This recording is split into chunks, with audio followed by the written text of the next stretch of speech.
empezamos.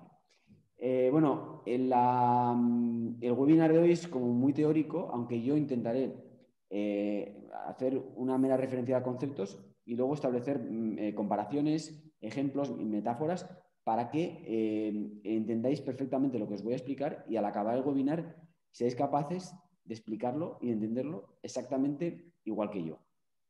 También he optado por compartir de vez en cuando un documento que tengo, pero que es un documento que no tiene nada de cosecha propia. Son fragmentos literales de la normativa de protección de datos para que veáis que lo que digo, pues bueno, que se ajusta un poco a la realidad.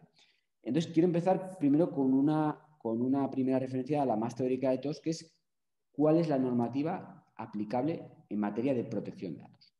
Lo primero que os quiero decir es que la Constitución española, en el 78, ya establecía el 18.4 y decía que la ley tiene que limitar el uso de la informática para proteger los derechos fundamentales de los ciudadanos. O sea que y es un mandato constitucional al legislador para que apruebe una ley que proteja nuestros datos. Ha habido que esperar 21 años para ello. Y aquí lo que dice además es que es una ley orgánica la que tiene que regular esto, como así es, luego lo explicaré. Y lo que quiero deciros es que la protección de datos es un derecho fundamental. Y en este sentido, por ejemplo, el derecho a contraer matrimonio sería un derecho ordinario. El derecho a una vivienda digna y adecuada sería simplemente un principio rector en el ámbito económico y social. Además, creo que aquí entre la audiencia hay alguien que también sabe mucho de constitucional y también puede esto explicarlo perfectamente. Y antes de entrar en la ley de protección de datos y en el reglamento europeo, quiero también establecer una comparativa, ¿no? Para que veamos en qué contexto histórico nos encontramos. Mientras nosotros tenemos un mandato constitucional que hemos tardado 21 años en acometerlo y que además ha tenido que ir precedido, esa acometida, precedida de una directiva comunitaria que nos ha obligado por narices a aprobar una ley orgánica. Si pasamos los Pirineos, tenemos a nuestros vecinos franceses que ya desde el año 78 ya tienen un desarrollo legislativo. Ellos ya tienen una ley de informática y libertades en el año 78, cuyo artículo primero dice algo así como que la informática debe estar al servicio de los ciudadanos. Y es una ley que la han ido adaptando a los tiempos, de forma que hoy la ley vigente sigue siendo la de 78. O sea, y es una ley que ha perdurado a las adaptaciones comunitarias. Nada que ver con nuestra situación, ¿no? Bueno, como os digo, la primera ley orgánica española, recordemos que una ley orgánica requiere la mitad más uno de los diputados, 176 diputados, no es como una ley ordinaria. La primera ley orgánica es la Ley Orgánica de Protección de Datos, la 15/99, aprobada a resultas de la Directiva del 95 europea que había que transponer por narices, ¿no?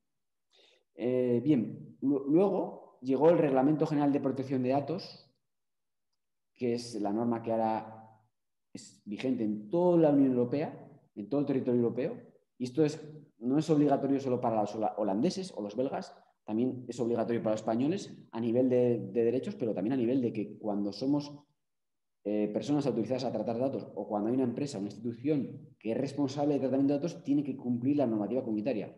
Como digo, una normativa comunitaria que es igual para todos los Estados miembros. Y este es el Reglamento General de Protección de Datos que entró en vigor el 25 de mayo de 2016 y que empezó a aplicarse obligatoriamente el 25 de mayo de 2018. ¿Qué pasó? ¿Que es una norma de aplicación directa? Sí, pero tú como Estado español no puedes tener una LOPD obsoleta o que no compagina bien con ello. Y entonces se aprobó la nueva LOPD, la Ley Orgánica de Protección de Datos y Garantía de Derechos Digitales, la 3/2018. Esto es importante porque todavía en cámaras, en anuncios, en formularios, sigue apareciendo la 15/1999 y no la nueva. Además, esta nueva ley orgánica, eso os lo explicaré un poco más al final, tiene un segundo apellido que es el de Garantía de Derechos Digitales, que va a todo lo que es, no tanto la privacidad, que también, pero además el acceso a los servicios de la información para todos, que haya una educación digital suficiente, que haya una política de impulso por parte de las autoridades, ¿no? Que implica también pues, invertir pasta, lógicamente, ¿no? Esto ya lo iremos explicando más tarde. Esto es lo más teórico que vais a ver. Luego entraré con temas, aunque son teóricos, pero mucho más prácticos. Y para que veáis un poco lo que os digo, voy a compartir pantalla. Como veis, pues bueno, lo que os decía, ¿no? La Constitución, la ley orgánica, el reglamento comunitario, tiene un título muy largo, pero para los colegas le llamamos RGPD y la nueva ley orgánica. Y luego lo que os decía, ¿no? ¿Veis cómo la ley francesa dice la informática debe estar al servicio de aquí hay que traducirlo como todo ciudadano, ¿no? Así que eso es así. Bueno, ahora vamos a explicar conceptos que a la gente a veces no le quedan demasiado claro, ¿no? ¿Qué es un dato personal? ¿Cuándo hay un tratamiento de datos? Y cuándo ese tratamiento de datos está sometido a la LGPD y al RGPD. Y lo voy a explicar de forma muy sencilla y con ejemplos para que lo visualizáis de manera muy clara y muy ilustrativa. ¿Qué es un dato personal?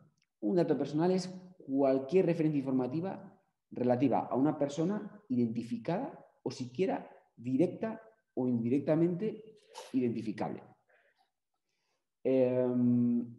Entraremos luego más tarde en qué es una persona identificable porque a veces esto no queda muy claro.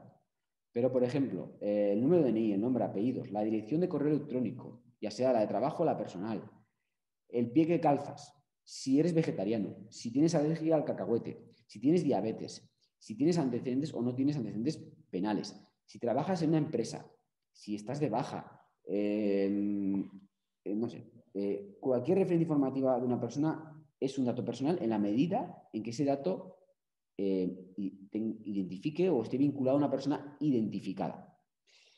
¿Qué es un tratamiento de datos? Pues luego, como luego veréis cuando comparta el Word, un tratamiento de datos es cualquier cosa que hagáis con un dato. El acceso, la consulta, el copiado, la comunicación, incluso la supresión del dato, la eliminación, es un tratamiento de datos. Porque tú mientras estás mandando un archivo a la papelera y mientras la papelera lo procesa para que deje estar en la papelera, en tu PC, o mientras coges un taco de papeles y los pasas por la destructora, en ese momento, mientras dura ese proceso, estás tratando datos. Obviamente, cuando culminas el proceso y ese dato deja de existir, ya no hay un dato, pero mientras tanto, también eliminar también es tratar datos, ¿no? ¿Cuándo un tratamiento de datos? ¿Cuándo está sometido al RGPD y al ALPD? Pues lo voy a explicar de una manera muy simple. Lo que yo llamo, esto sí que es cosecha propia, la concurrencia de dos factores. Factor profesional y factor ficheros. Bueno, vamos primero con el factor ficheros, ¿no? El factor ficheros quiere decir que cuando un dato está siendo tratado a través de ficheros o con destino a ser incluido en ficheros o está tratándose de manera automatizada, ello unido al factor profesional significa que está sometido al RGPD, al LPD. Y el factor profesional quiere decir que cuando tratas un dato por un tema profesional, empresarial, comercial, asociativo, institucional, está sometido al RGPD o al LPD, pero si lo haces de manera doméstica, particular, no lo estás. Os va a poner en vuestro WhatsApp, la plataforma de WhatsApp está sometida al RGPD, pero vosotros, con vuestros contactos personales, la información que os mandéis, en principio no estaría sometida. Esos tratamientos de datos, que técnicamente y físicamente son tratamientos de datos, no estarían sometidos al RGPD, al LPD. Os voy a poner un ejemplo muy gráfico para que visualicéis la diferencia, ¿no? Imaginaos que yo, además de ir a un gimnasio, tengo una relación de amistad con el monitor de gimnasio, ¿no? Cuando él me manda desde su dirección electrónica de monitor.gym@xx, lo que sea, me manda viñetas sobre cómo hacer sentadillas y me recuerda que tenga cuidado por mi lesión del cuádriceps y me lo hace a la cuenta de correo con la que me he registrado en el gimnasio, eso es un tratamiento RGPD-LPD. Sin embargo, si él y yo, como somos además colegas, y además él no lleva ningún tema de running, solo lleva temas de musculación, pero luego como somos colegas, él y yo quedamos para ir a carreras populares y nos pasamos información, dípticos de carreras populares por WhatsApp o por correo electrónico personal, ese tratamiento de datos ya no estaría sometido al RGPD, al LPD, porque, vale, tiene factor ficheros, pero le falta el factor profesional. Tiene que haber factor profesional y factor ficheros. Tienen que concurrir los dos. Factor ficheros, bueno, a ver, lo voy a explicar. El tratamiento automatizado significa que cuando tú, por ejemplo, presentas algo por un registro electrónico y te dan un ticket automáticamente, se te genera un ticket de número de presentación de su solicitud, 500.000, 300, no sé qué. Eso es automatizado porque no hay ninguna persona humana, ningún ser humano en ese momento que esté interviniendo en el tratamiento. Entonces, automatizado es a través de la tecnología sin personas de por medio.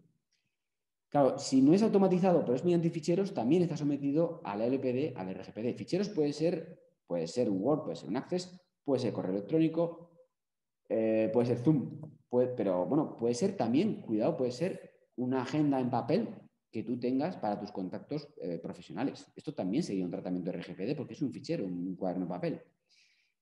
Un ejemplo.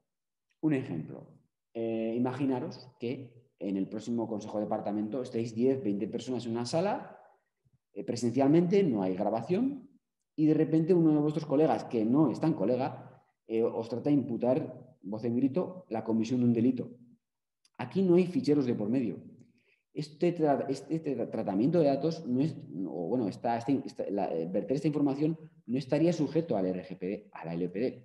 ¿Quiere decir ello que queda impune? No. Para ello tenemos el Código Penal o la Ley Orgánica 1/1982 de protección de los derechos fundamentales, que es una ley residual, pero cuando no hay tratamiento bajo ficheros, pero se afecta a la privacidad, podemos acudir a ella subsidiariamente.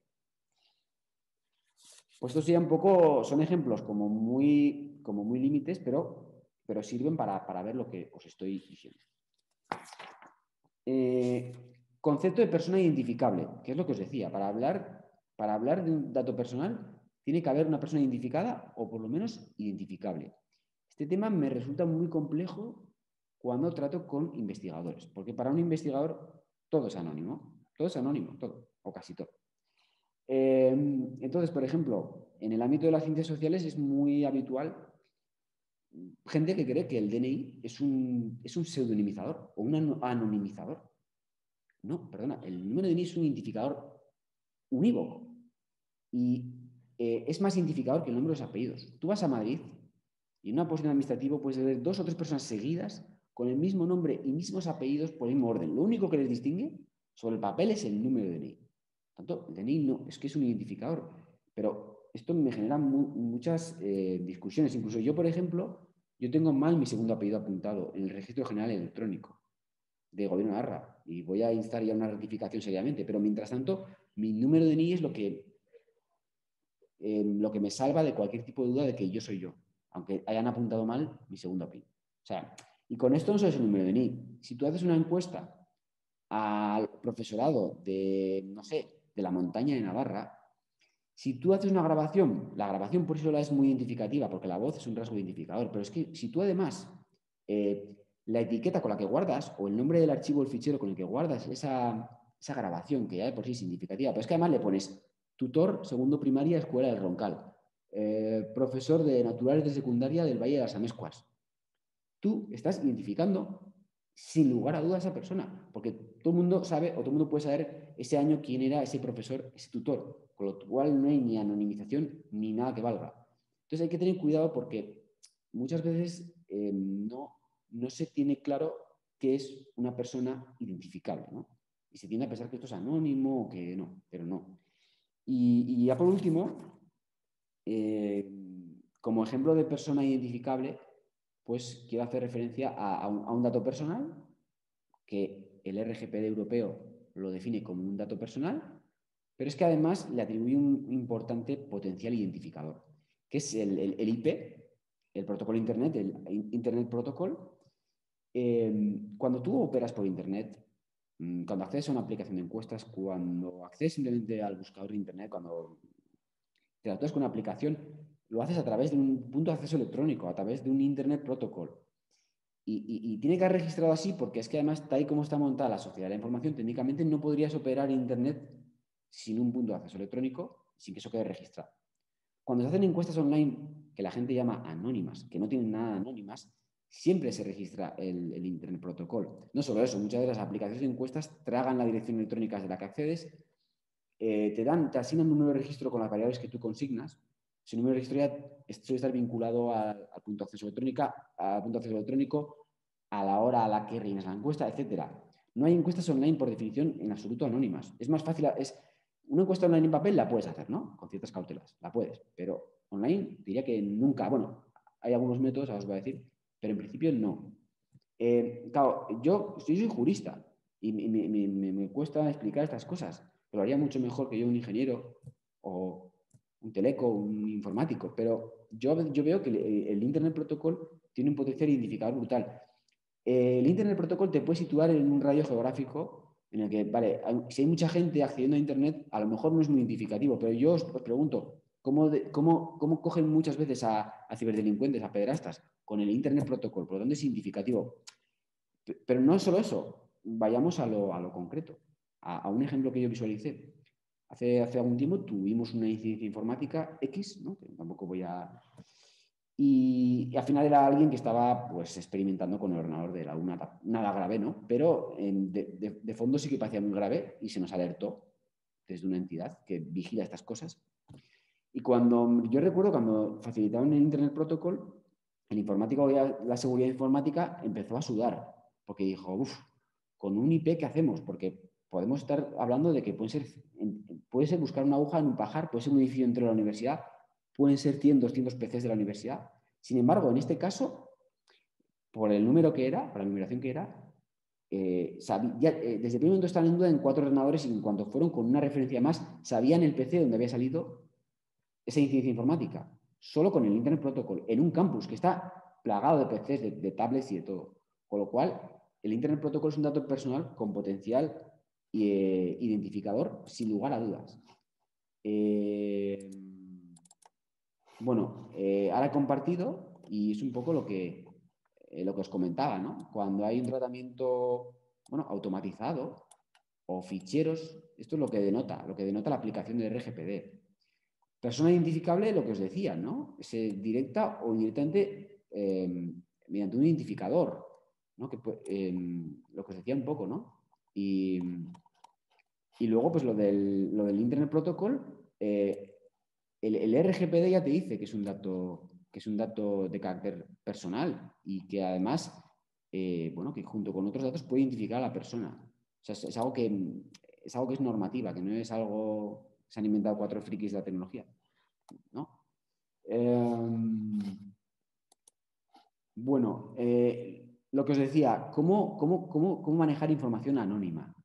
Pues para hacer información anónima tienes que asegurarte de que esa información ya no es vinculable con ninguna persona y que no puede identificarse a partir de esa información a nadie. Por ejemplo, yo hace poco discutí con un investigador que le pasaban unos datos de unos pacientes de un país extracomunitario con un número. Y él me decía, no, pues esto es un número aleatorio. Es una costumbre muy típica de los investigadores, decir que los números son aleatorios.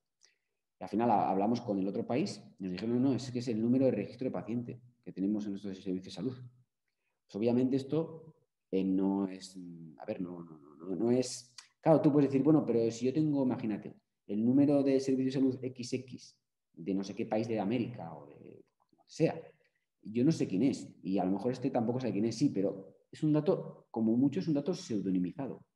Y hay una numeración que unido a otro criterio identifica a la persona.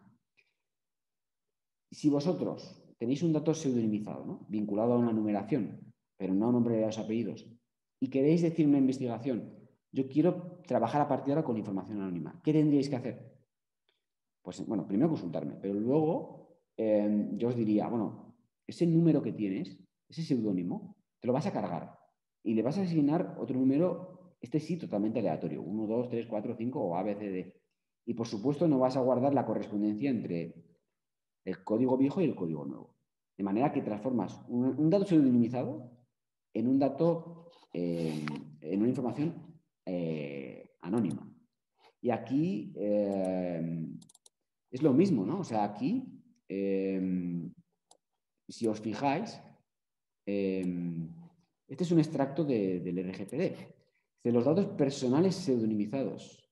Son información sobre una persona física identificable. O sea, el dato pseudonimizado, el RGPD te lo califica como dato personal. Ya está, no hay discusión. Y encima te dice que alude a una persona identificable, ¿no? Pues esto, ¿no?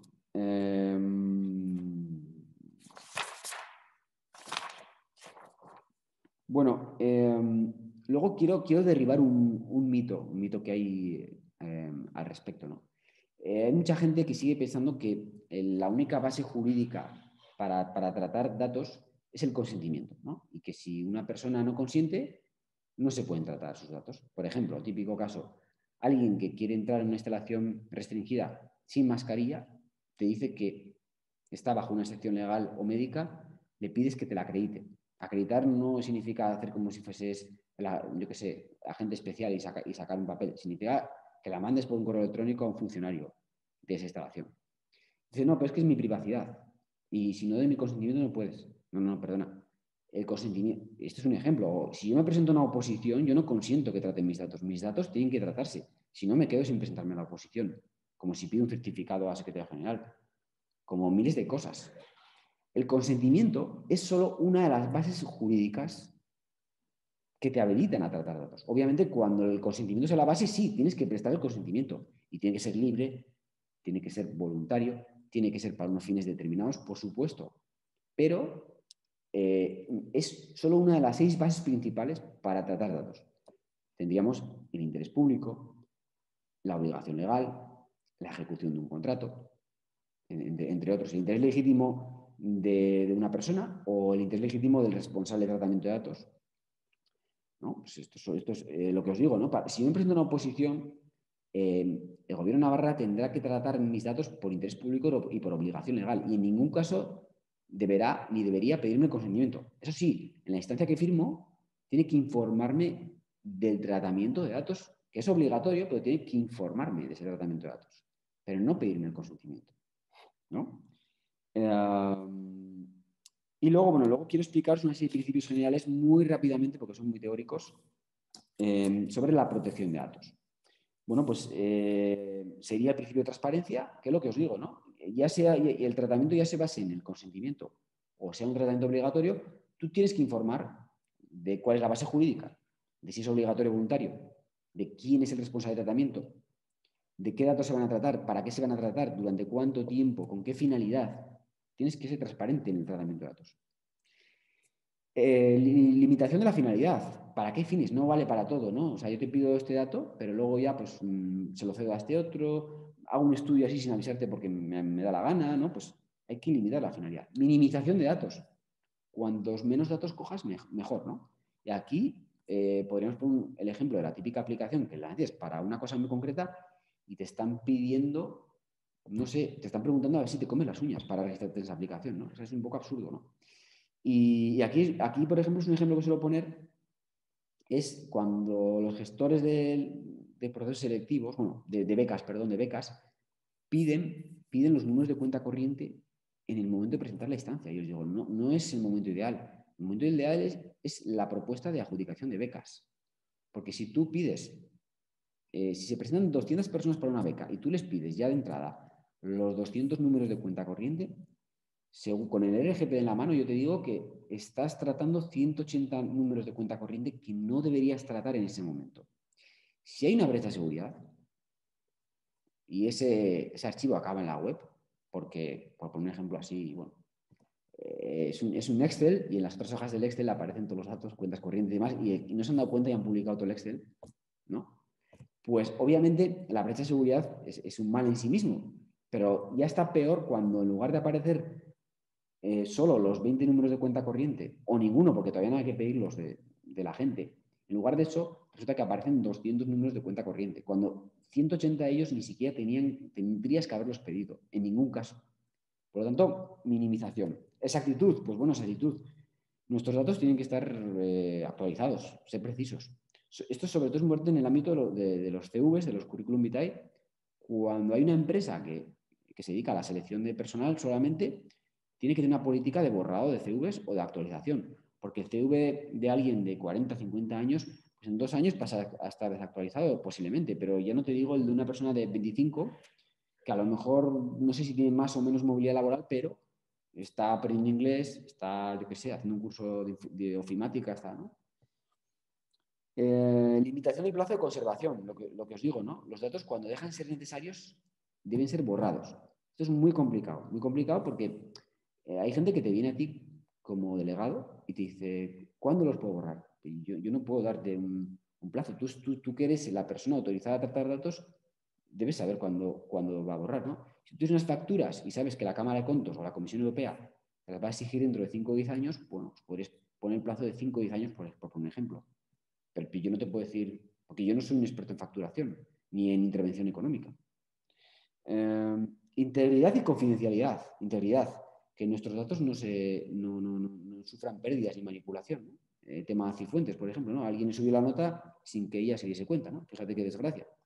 Pero bueno, también la pérdida, ¿no? Yo qué sé, a mí me han dicho que una asociación o lo que sea está guardando una intervención mía o que lo ha registrado, o un papel mío o lo que sea, y me dicen que, y además yo en el consentimiento, digo, consiento además que lo guardes permanentemente y luego voy al año porque a mí me interesa realmente acceder a esos datos o obtener un certificado, lo que sea, y me dicen que no está, pues esto también es contrario, ¿no? Al principio de integridad. Principio de confidencialidad, ¿no? Si estos datos de los estudiantes los puede ver solo una sección, ¿por qué tiene que verlo nuestro servicio? ¿Por comodidad, por defecto? Pues en principio debería verlo solo una sección. Responsabilidad proactiva. Yo cumplo con la protección de datos, pero además demuestro que cumplo. ¿Y cómo demuestro? Pues mira, porque tengo todas las actividades de tratamiento de datos inventariadas, porque todos los proyectos de investigación con personas que tratan datos los tengo registrados, por ejemplo, ¿no? Demostrar que cumples, no solo cumplir. Y bueno, pues es un poco lo que... a ver, lo que os digo, ¿no? Si os fijáis, es lo que digo, si os fijáis, esto es una copia extractada, pero literal, del RGPD. Si os fijáis, ¿no? Hay seis bases jurídicas para tratar datos. El consentimiento es solo una de ellas. Entonces, este mito de que solo se pueden tratar datos, si tú consientes, es un mito, es solo eso. Y luego los principios generales que os he nombrado, ¿no? que están así literales, así enunciados en el RGPD. Se me ha olvidado citar otros dos principios, que es el de privacidad por defecto y el de desde el diseño. El de por defecto está muy relacionado con el de minimización. Es un poco tratar los datos lo menos posible y tener siempre en cuenta la protección de datos, la seguridad de información siempre por defecto. Y luego hay uno que a mí me encanta, que es el de privacidad desde el diseño.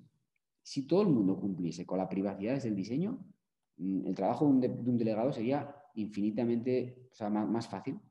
Pero ¿qué pasa? Que si te avisan y cuando te avisan, ya tienen montada la encuesta online, el acceso a la aplicación ya está montado, la forma en la que se va a contactar con los encuestables, ¿no? O gente que va a ser encuestada, ya está montada. Entonces es muy difícil. Si tú configuras un tratamiento de datos y cuando justo lo vas a lanzar, y ahí va, esto no tiene que ver algo con la protección de datos, pues que nos dé un visto bueno. Pero claro, pues que la privacidad hay que tenerla desde el minuto cero. Y si tú tienes todo desde el minuto cero en mente, será todo súper fácil y lo harás todo súper bien. Pero si no, pues empezarán los problemas, ¿no? Y bueno, dejando a un lado estos principios teóricos, me gustaría hablar de circunstancias personales especiales. Por ejemplo, las personas fallecidas. Las personas fallecidas, los datos de las personas fallecidas no son datos personales, o por lo menos no son datos personales sometidos al RGPD. Por lo tanto, en el momento que una persona muere, ya no están sometidos al RGPD. Entonces, alguna vez que he tenido algún aviso de policía o algo preguntándome por alguien que había fallecido, a ver, la policía puede pedir datos, bueno, nosotros explicaremos luego, pero hay unas cautelas, ¿no? Pero cuando la persona ha fallecido es todo mucho más rápido y más fácil. Yo que le pedí al policía es que me asegurase que esta persona había fallecido, que no estaba ingresada muy grave, no, que había fallecido.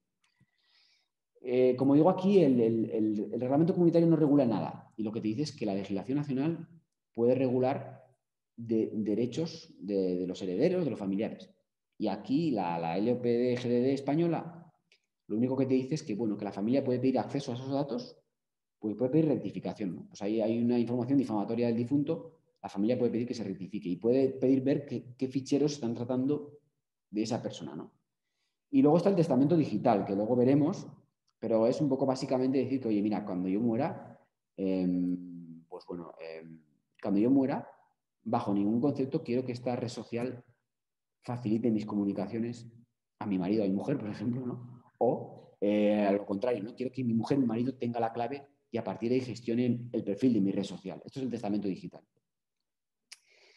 Menores de edad.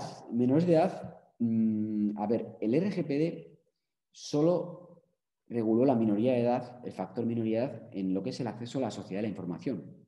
Que también es verdad que es mucho, ¿no? Internet, las aplicaciones, todo esto, ¿no? Y lo cifró entre 13 y 16 años, a elegir por cada Estado miembro. España, durante 6 meses, como no había una LOPD nueva, eran 16 por defecto. Pero luego España sacó su nueva LOPD y son 14. O sea, a partir de 14 años, en teoría, un estudiante de la ESO puede consentir que se traten sus datos de manera identificativa en una encuesta. Yo siempre, cuando entre los 14 y los 18, siempre trato de cubrirme con una contrafirma del padre y la madre, pero no, estrictamente quizá no sea necesario, ¿no? Datos especiales. A ver, datos especiales, muy importante. Datos especiales son origen étnico, origen racial, sexualidad, salud, ideología, afiliación sindical, todo esto, ¿no? Genéticos, ¿no? También. Claro, los datos especiales aparecen cuando menos te lo esperas. Tú vas a hacer una encuesta sobre hábitos de consumo y tú necesitas, por lo que sea, necesitas saber quién tiene intolerancias o quién consume ciertos productos porque tiene sobrepeso o porque tiene diabetes. Pues lo que es tus conductas a la hora de hacer la cesta de la compra, de repente aparecen datos de salud, aparecen datos especiales. O, por ejemplo, tú haces una encuesta sobre el duelo de los familiares en el momento de la muerte, ¿no? Pues, hombre, tú puedes decir, bueno, es un sentimiento, una sensación, no tiene por qué haber datos especiales, pero sí los hay. Porque si ya entran factores de salud psicológica de los encuestados, de, mira, yo, desde que murió mi hermano o mi hermana, no duermo bien y esto me está generando problemas. O tengo mucha ansiedad. Bueno, pues ya está. Pero es que no solo eso, no penséis solo en el tema de salud psicológica. Si esa persona te dice, mira, yo era muy creyente y cuando murió mi hermano dejé de creer totalmente. O al revés, yo no creía o era agnóstico o lo que sea y cuando murió esta persona, no sé, me refugio en la fe, me he hecho más creyente. Bueno, pues esto estás tratando el credo religioso, fijaros, en un tema de duelo de familiares, ¿no? O sea, cuidado con los datos especiales. Luego, bueno, quiero hablar de la biometría un poquito, pero antes de eso deciros que los datos penales no aparecen en el mismo artículo del RGPD, que es el 9, aparecen en el artículo 10. Pero, hombre, obviamente tiene un tratamiento particular. Y de hecho creo que España acaba de recibir una condena por no haber traspuesto una directiva sobre tratamientos de datos penales. Que luego lo pondré, pero más allá de eso, la biometría. A ver, la biometría, el artículo 9 del RGPD te dice que los datos biométricos son datos especiales. Te los pone a nivel de salud, religión y demás. A ver, es la ley y hay que cumplirlo. Pero hay mucha gente que está poniendo en duda que los datos biométricos, pues la huella dactilar o el control facial, que está poniendo en duda, tampoco soy yo porque no llego a profundizar en ello, pero ponen en duda que eso tengan que ser normativamente datos especiales. Hace poco uno de los autores, un alto funcionario comunitario, ha dicho que el RGPD no está pensado para la biometría, que tiene una mentalidad muy anticuada. Esto es lo que se dice. También es cierto que yo hace algún tiempo, hablando del reconocimiento facial para acceder a una instalación universitaria, si se propusiese lo que sea, le decía a un funcionario, le decía, bueno, con la biometría a lo mejor, y fijaros que yo soy de letras, pero con la biometría a lo mejor tú puedes generar o producir o entrenar rasgos de tristeza, de no sé qué, de enfado, de tal, y luego tú puedes generar un software que sepa que cuando tú vas al banco, si lo ponen, esto es ilegal, ¿no? Pero si lo ponen y lo instalan, el director de banco sabe que le estás mintiendo sobre tu solvencia económica para pedir un crédito. Y esto lo dije en plan un poco fantasioso, futurista, pero he descubierto que con un banco de caras se pueden entrenar, pues, Roberto triste, Roberto enfadado, Roberto iracundo, Roberto melancólico, Roberto... Y haces otros 50 caras, cosa de 50 personas con otras 4 o 5 caras, entrenas ese software de inteligencia artificial, le añades caras para que vaya aprendiendo y eso al final llega a ser una fuente autónoma que puede detectar una persona que no participa en el proyecto si está triste, si está enfadada, con lo cual también es verdad que la biometría a lo mejor el legislador comunitario lo puso como datos especiales porque es algo muy potente y porque no se sabe en el futuro qué usos puede hacerse de ella. Pero yo digo que no soy para nada, o sea, para nada soy nada experto en esta materia. Y os pongo un poco las dos caras, ¿no? La cara de nos estamos pasando 3 pueblos con la biometría en plan de dureza o la cara de, bueno, hay una cierta desconfianza. Pero yo tampoco me atrevo a tomar partido, la verdad. Lo que sí que os digo es una distinción muy sutil. Cuando los datos son de identificación biométrica, son sensibles, son especiales. Pero si son de mera correspondencia biométrica, no. Y os lo voy a explicar. La biometría es siempre identificativa. Lo que pasa es que cuando el legislador habla de identificación, no se refiere a que esté identificada esa persona, que lo está, siempre, con la biometría. Si no, os lo voy a explicar. Cuando hablan de identificación, hablan de correspondencia 1 a 1. Yo en mi móvil meto mi huella dactilar y eso es 1 a 1, porque en mi móvil, en lo que es el soporte de mi móvil, solo está mi huella dactilar. Mi huella dactilar en el momento en que la metí, el primer día. Y lo compara con la huella dactilar que en cada momento la meto. Pero si ahora, por ejemplo, en la piscina ponen reconocimiento facial para entrar, bueno, lo que os he explicado es correspondencia biométrica, ¿no? En mi móvil. Y eso no es un dato especial. Eso en teoría no es un dato especial. Pero si ahora en la piscina a la que voy ponen reconocimiento facial para acceso, y en lugar de darme la posibilidad cada vez que entro por un QR, lo que sea, de comparar mi cara con el reconocimiento facial que metí en su día en un dispositivo, si en lugar de eso me dicen, no, vamos a contrastar tu cara contra el banco de las 10.000 caras de socios de la piscina. Entonces eso ya es correspondencia 1 a varios. Y eso se supone que es identificación biométrica y ahí sí que estaría el dato especial. Es un poco sutil, pero me hace que es muy interesante. Y bueno, esto es un poco lo que os decía, ¿no? Fijaros bien, el RGPD te dice que no se aplica, te lo dice así textual, esto no es cosecha mía, no se aplica la protección de los datos de personas fallecidas. Y deja un poco el tema en los Estados miembros. Luego los menores de edad, ya veis, entre 13 y 16, Europa, pero España dijo para todo, no solo para sociedad de información, 14, bueno, para todo, por lo menos cuando hace falta el consentimiento. Y luego los datos especiales, lo mismo, ¿no? Aquí te hila filo y te dice datos biométricos dirigidos a identificar de manera unívoca a una persona física, lo que os decía, ¿no? Correspondencia 1 a varios. Y luego la condena está. La condena, la verdad es que no he localizado la sentencia porque lo metí ayer, pero hablan de 90.000 euros diarios de momento, más 15 millones de euros. Yo creo que es un tema como para, aunque no seas un fan de la protección de datos, para tomártelo en serio, ¿no? Porque si 15 millones de euros y 90.000 cada día, ¿no? Está bastante bien, ¿no? Bueno, ahora quiero hablaros de los derechos de los afectados. Como os decía, al margen de que tú consientas un tratamiento de datos o que sea obligado a tratar tus datos por una relación comercial, porque te presentas una oposición, porque se te presta un servicio, por lo que sea, porque hay una obligación legal de tratar tus datos, ¿no? Tú tienes siempre unos derechos, sea el tratamiento voluntario o obligatorio. Y los derechos son, pues bueno, el derecho a información, te tienen que informar, como os decía, para qué tratan tus datos. El derecho de acceso va más allá de la información, porque la información se supone que lo tienen que cumplir cuando empiezan a tratar tus datos. Pero tú el de acceso lo puedes pedir en cualquier momento. Decir, oye, ¿en qué ficheros estáis tratando mis datos? ¿Para qué? ¿Qué pone? Incluso puedes pedir una copia de los datos.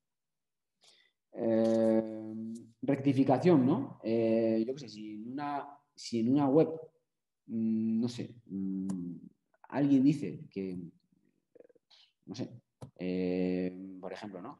Que soy un animalista radical y que fui condenado por desmontar un Burger King y eso es falso, tengo derecho a rectificarlo y tienen que cumplirlo. Supresión, ¿no? Supresión es que dejen de tratar mis datos. O sea, ya no son necesarios para nada. Me he dado de baja en esta asociación. Por favor, borrad todos los ficheros de mí. Entonces, yo tengo derecho a pedirlo. Luego veremos si la asociación podría no sé, articular alguna obligación legal, algún interés legítimo, pero de entrada tienen que estar obligados. Y si no hay una base jurídica que puedan escribir contra mí, yo tendré derecho a ir a la Agencia Española de Protección de Datos y a que borren mis ficheros, a que me borren de su mapa. Limitación. Limitación, no sé por qué yo, cosa mía, le llamo bloqueo a esto. Limitaciones que implica instar el cese de ese tratamiento de datos, ¿no? Pues, por ejemplo, yo solicito rectificación o supresión de mis datos y mientras tú lo estudias, por favor, que dejes esa información que está en la web, que deje de existir por lo menos de momento. Ya veremos a quién le da la razón la agencia española, pero limitación, ¿no? Limitación, aparco el coche, alguien me da un cosque. Claro, yo voy a hablar con la aseguradora, el perito de seguro va a venir en una semana. O sea, el taller lo dejo en el taller una semana, el perito de seguro va a venir a los 15 días, pondré la denuncia a los 21 días.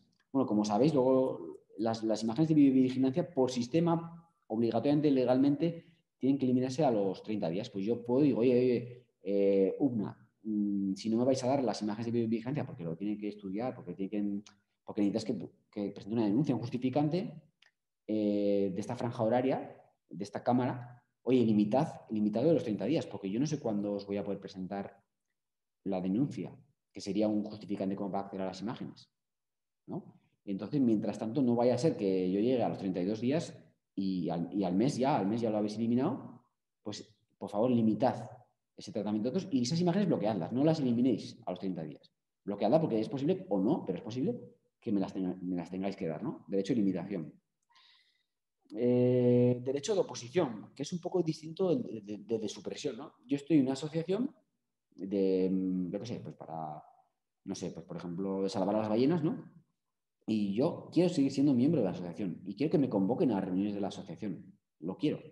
Pero no estoy dispuesto a que determinadas empresas de reciclaje, por poner ejemplo, o determinadas empresas que hacen servicios, no sé qué, en favor de la naturaleza, pero que tienen un claro lucro mercantil, no estoy dispuesto a que utilicen mi dirección de correo electrónico para, a través de esa asociación, mandarme un mogollón de propaganda comercial que me está saturando el correo electrónico. Entonces, yo no pido supresión, yo no digo, oye, eliminad mi dirección electrónica porque yo quiero seguir siendo socio de la asociación y quiero que me sigan comunicando, pero yo les digo, oye, oposición, basta ya de mandarme publicidad comercial, me opongo.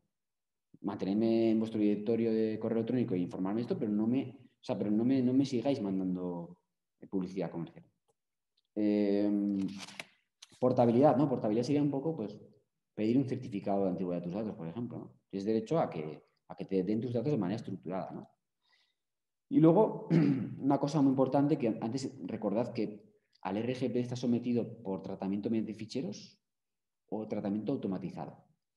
Pues, ¿qué es esto de los derechos frente a decisiones individuales automatizadas? Esto quiere decir que tú, cuando hay una actuación automatizada en la que esa actuación no interviene en seres humanos o parte de ella no interviene en seres humanos, tú tienes derecho a saber qué fórmula se está empleando para tratar tus datos y para valorarte o para evaluarte, ¿no?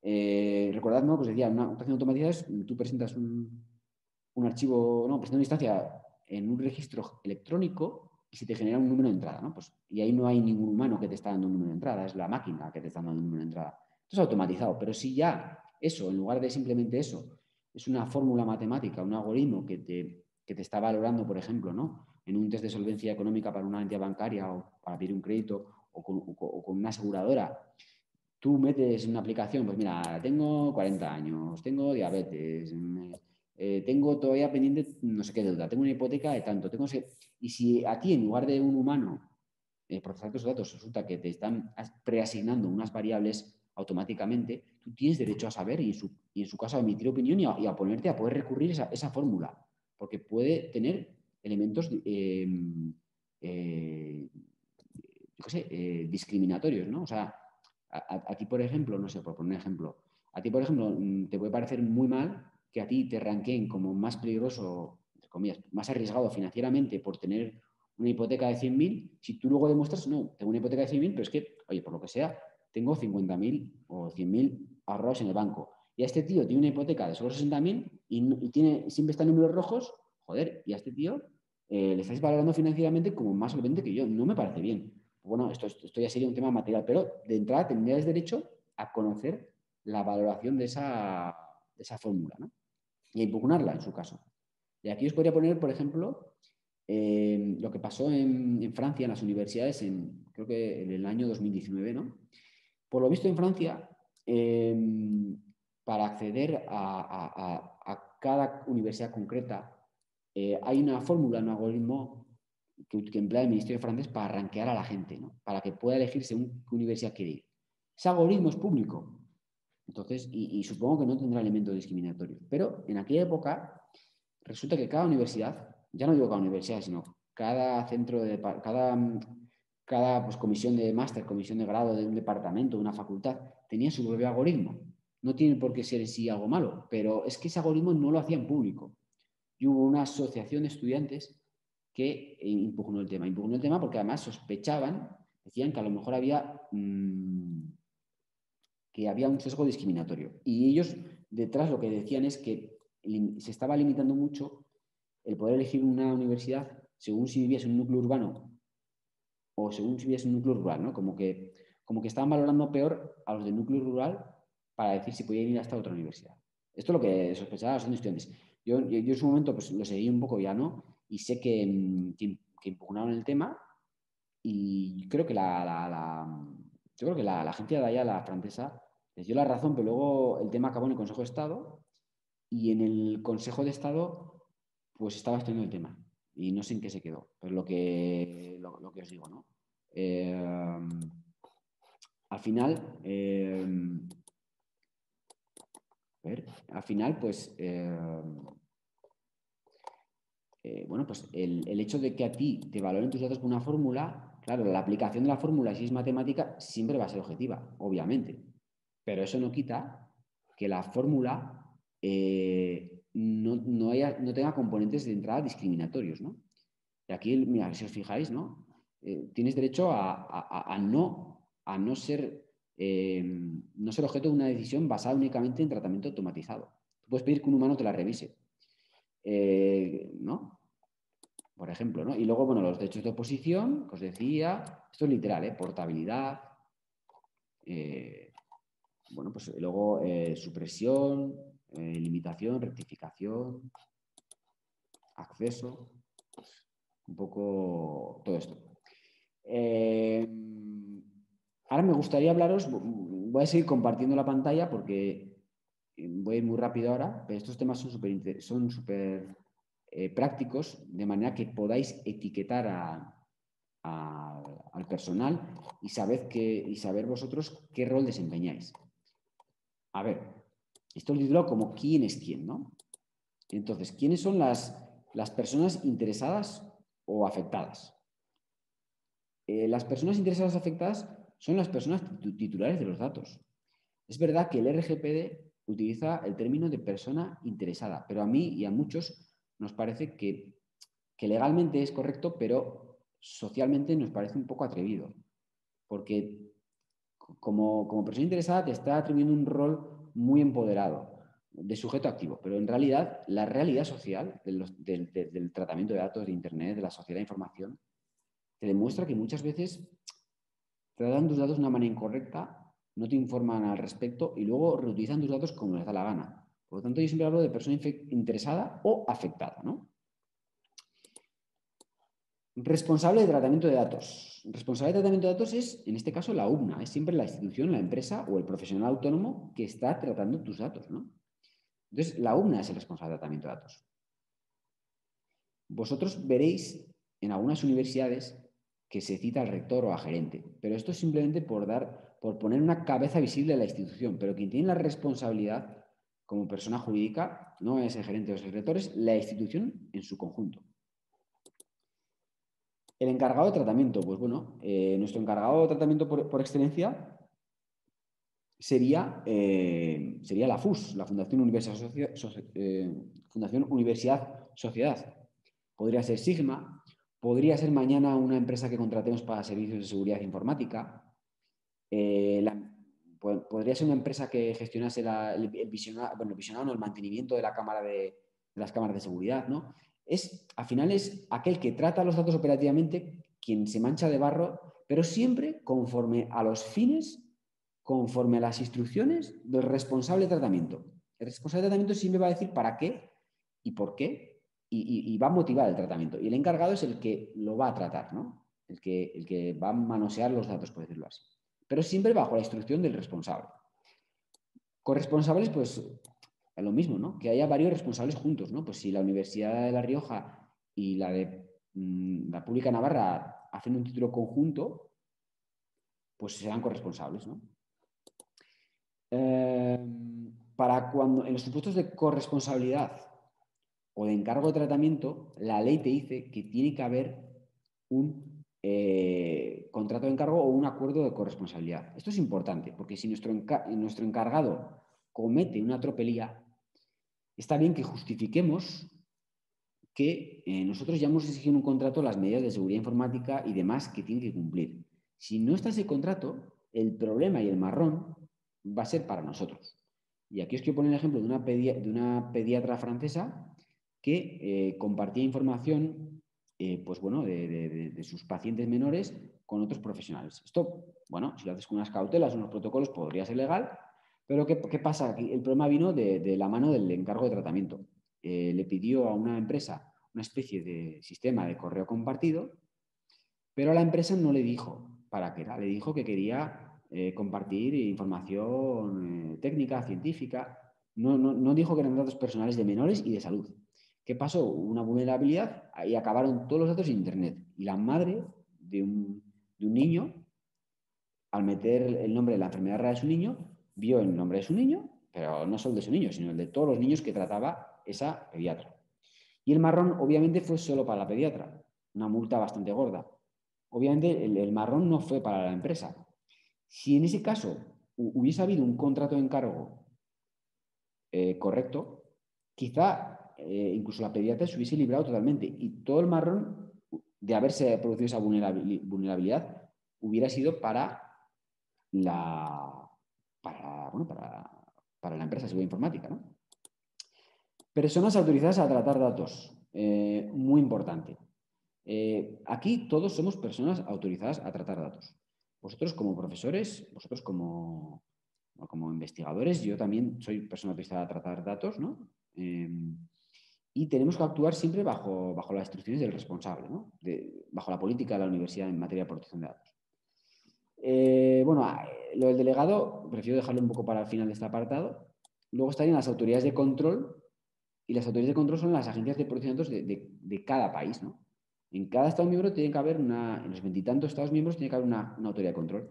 En nuestro caso es la Agencia Española de Protección de Datos. Simplemente, ¿no? Digo esto.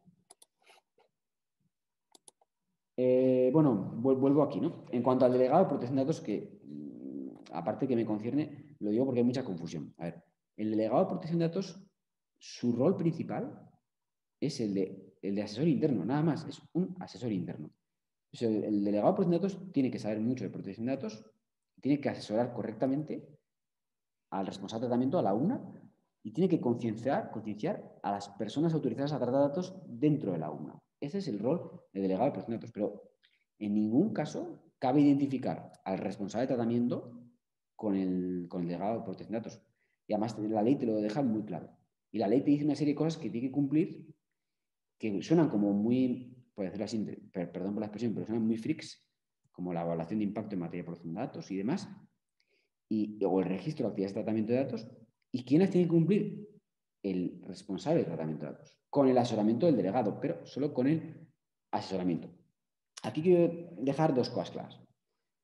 La primera, un delegado tiene que saber mucho de protección de datos, pero a ver, para que el delegado de protección de datos haga bien su trabajo, tiene que ser informado puntualmente. Y aquí voy a explicar una cosa. A ver, si alguien cree que un delegado de protección de datos tiene que ser capaz de vaticinar las operaciones de tratamiento de datos que vayáis a hacer, de conocer las actividades de tratamiento de datos que se hayan hecho en el pasado, aunque no las haya vivido y aunque no haya sido informado. Esto no es así. O sea, ni un delegado ni tiene que hacer esto, ni tenemos por qué ver entre las paredes, ni tenemos telepatía, ni telequinesia, ni cosas de estas. Si alguien piensa esto, yo respetaré humanamente a esta persona, pero tengo que decir que esa concepción es más propia, ya no de derecho, ni siquiera de la ciencia, sino más propia del esoterismo, de la magia. Y yo no trabajo con creencias mágicas. El delegado tiene que ser informado para que os pueda asesorar. Así de claro. Informado con concreción, ¿no?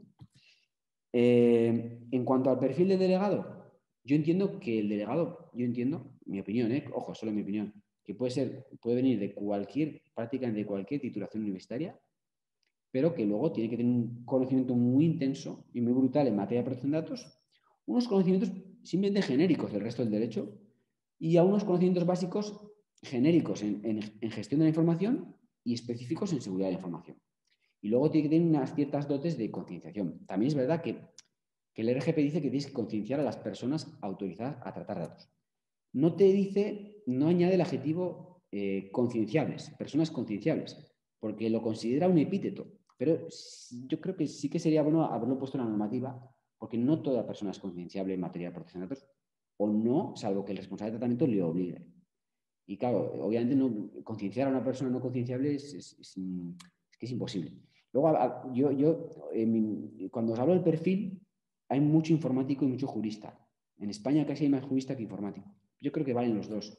Pero también he conocido telecos muy buenos, incluso una economista muy buena. Y yo, a día de hoy, no sé si cuando lo conocí por el fin o porque me gustó mucho cómo hacía las cosas, el delegado de protección de datos que más me ha gustado, pero sobre todo por cómo llegaba la gente y era un historiador. Es más, era un PDI que dejó de ser PDI para ser delegado de protección de datos. Y venía del mundo de la historia. Y es una persona, la conozco y es una persona que sabe mucho de derecho, o sea, de lo que tiene que saber, ¿no? De protección de datos. Intenta meterse en los temas de informática, aunque no es un geek, no es un geek. Digo, que no le encantan, pero se mete, los comprende. Y luego es una persona que intenta concienciar con calma a la gente. O sea, y viene del ámbito de la historia, ¿no? O sea, también, por ejemplo, aquí aprovecho, porque muchas veces veo, quizá, ¿no? Si tengo que rankear, no quiero estigmatizar, pero si quiero rankear informalmente a los investigadores, yo digo, pues los ingenieros, luego los sanitarios, quizá luego los de economía, son como los grupos más concienciables, ¿no? Y luego los de ciencias sociales un poco se escapan un poco ahí, ¿no? A veces les cuesta entrar. Pero mira, el mejor delegado de protección de datos venía del ámbito de la historia, con lo cual no es una cuestión de imposibilidad, de incapacidad, todo lo contrario, es una cuestión de empatizar y de querer. Y bueno, en fin, espero no haber herido susceptibilidades. Bueno, parece que vamos más rápidos de lo que había previsto, lo cual, en fin, me llama la atención. Bueno, quiero hablaros de la seguridad de la información. A ver, la seguridad de la información es una cosa que hay que distinguirla un poco de lo que es la protección de datos, ¿no? Entonces, la seguridad de la información es una normativa técnica que te asegura que la información esté segura. Pues que tú uses tus cortafuegos, que tú en tus comunicaciones empresariales los empleados usen dispositivos de la empresa, que los papeles no estén al aire libre, los vea cualquiera, que tus archivos analógicos estén en armarios macizos, que determinada información esté cifrada, ya sea porque hay una parte del disco duro cifrado con un programa, ya sea porque tu Word, tu Excel, tu Access, pues lo proteges con un cifrado en propiedades, proteger tal, ¿no? Claro, la seguridad de la información también no solo es que no te vulneren la información, no solo es que se carguen la confidencialidad de la información, es más que eso, es garantizar la operatividad de la información. Si mañana aquí hay un hackeo, un ataque, ¿cómo os diría? A lo mejor se carga en la página web y se queda colgada, ¿no? Y dices, bueno, ¿han vulnerado la confidencialidad de alguien? Pues igual no, ¿no? Pero te han dejado sin trabajar durante una jornada entera, sí. Y es muy importante, ¿no? Pues también la seguridad de la información también protege la operatividad de la información. también protege el acceso a la información, ¿no? Porque a veces lo que os digo, a veces igual accede demasiada gente, pero otras veces demasiada poca, o la información ya no está disponible. Y os voy a poner un ejemplo real, ¿no?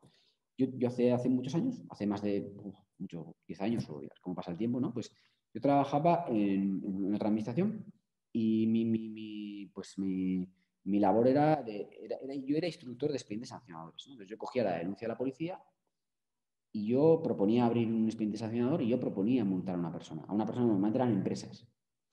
¿Qué pasaba? ¿No? Que había determinadas infracciones que no eran en plan algo, ¿cómo os diría? No era en plan un hecho objetivo, ¿no? Un hecho sin más a secas, sino que era que se había incumplido la autorización especial que se había dado concretamente a esa empresa.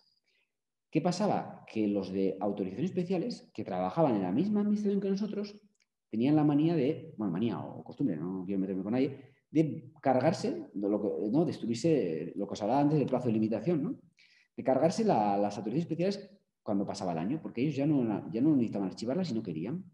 ¿Qué pasa? Que a mí muchas veces me llegaba pues la denuncia al policía cuando ya había expirado el año, casi. Claro, la denuncia entraba, yo proponía incoar, el otro me presentaba alegaciones, pasaban más meses todavía. Y cuando a mí me llegaba el tema, pues tenía que rezar o que, en fin, lo que sea, ¿no?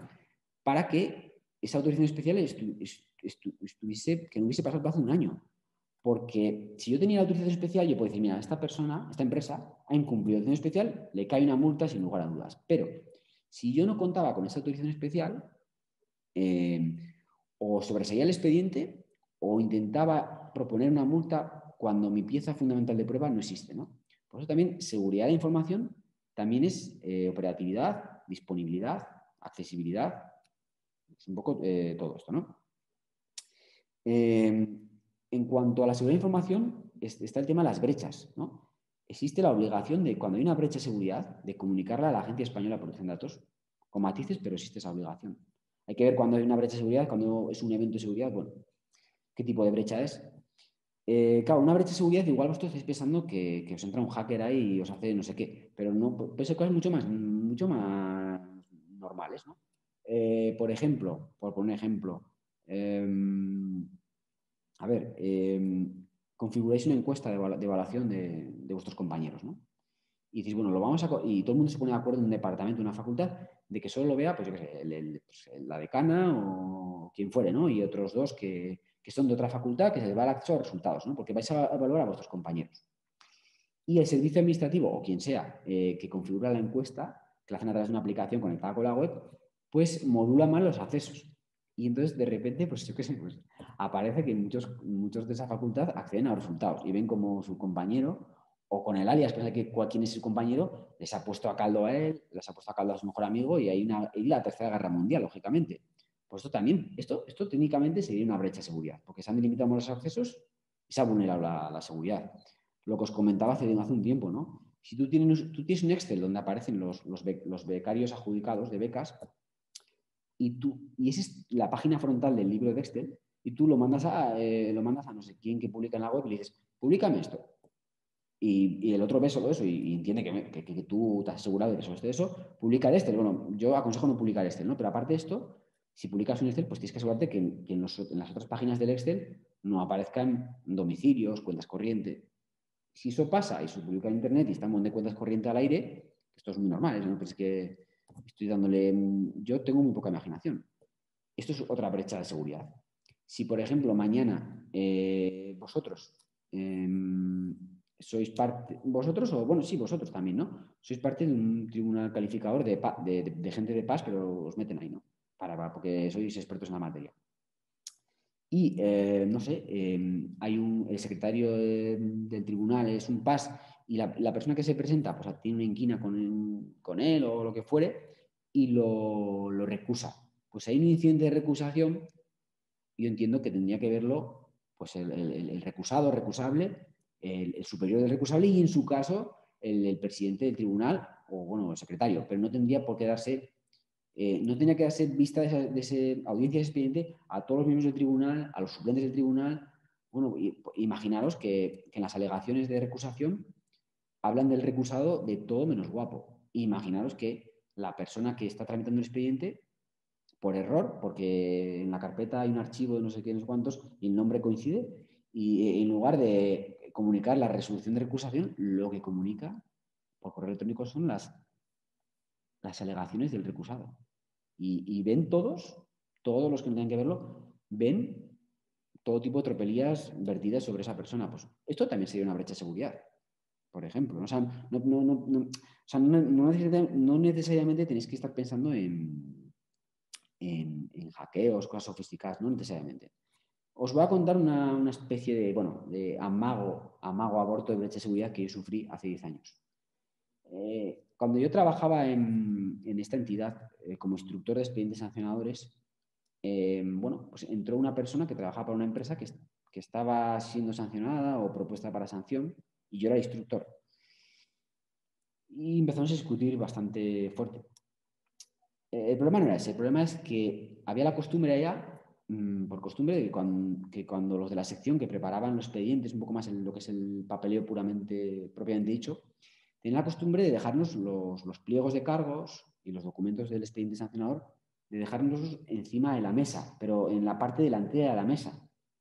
Y era algo normal, y se quedaban allá pues una hora o lo que sea, mientras tú en el ordenador estabas tramitando multas, y luego ya la cogías y la llevas a donde sea, porque tampoco se nos decía que la pusiésemos detrás ni nada, y esto era habitual.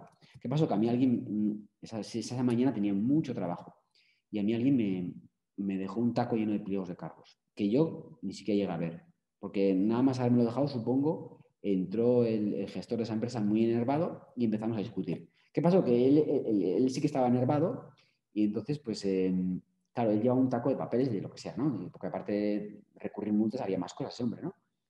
Y cogió su taco de papeles de su empresa y lo puso encima del taco lleno de pliegos de cargos y expedientes sancionadores que yo tenía que tramitar. Y al acabar, no se dio cuenta, se fue bajo la axila, se fue con toda esa información. Menos mal que era un habitual conocido, y mientras llevamos por el móvil apenas había acabado de las escaleras, pero él tampoco se ha dado cuenta, porque llamamos por el móvil, lo cogió y saliendo del portal y llamamos, y vino súper apurado y pidiendo 1000 perdones. Pero bueno, esto, si se lo lleva y pasa algo, esto habría sido una brecha de seguridad, y esto es algo muy analógico. También hay que tener en cuenta, cuando hablamos de la seguridad de información, lo importante que es para la protección de datos, porque sin seguridad de información no hay protección de datos. Y algo que a los funcionarios, digamos, a los PAS, a los burócratas, les hace mucha risa, lo de no tener papeles en la mesa, pues yo puedo testimoniar personalmente en mis carnes que es muy importante no tener papeles en la mesa. Porque, bueno, mira lo que me pasó. O sea, ¿no? Y luego, no, luego el deciros por último, voy a compartir, que deciros, bueno, que la seguridad de la información, hay una normativa propia, un Real Decreto, y como veis, en la disposición primera de nuestra nueva LOPD, al final impone el Esquema Nacional de Seguridad, lo está imponiendo para todas las entidades públicas.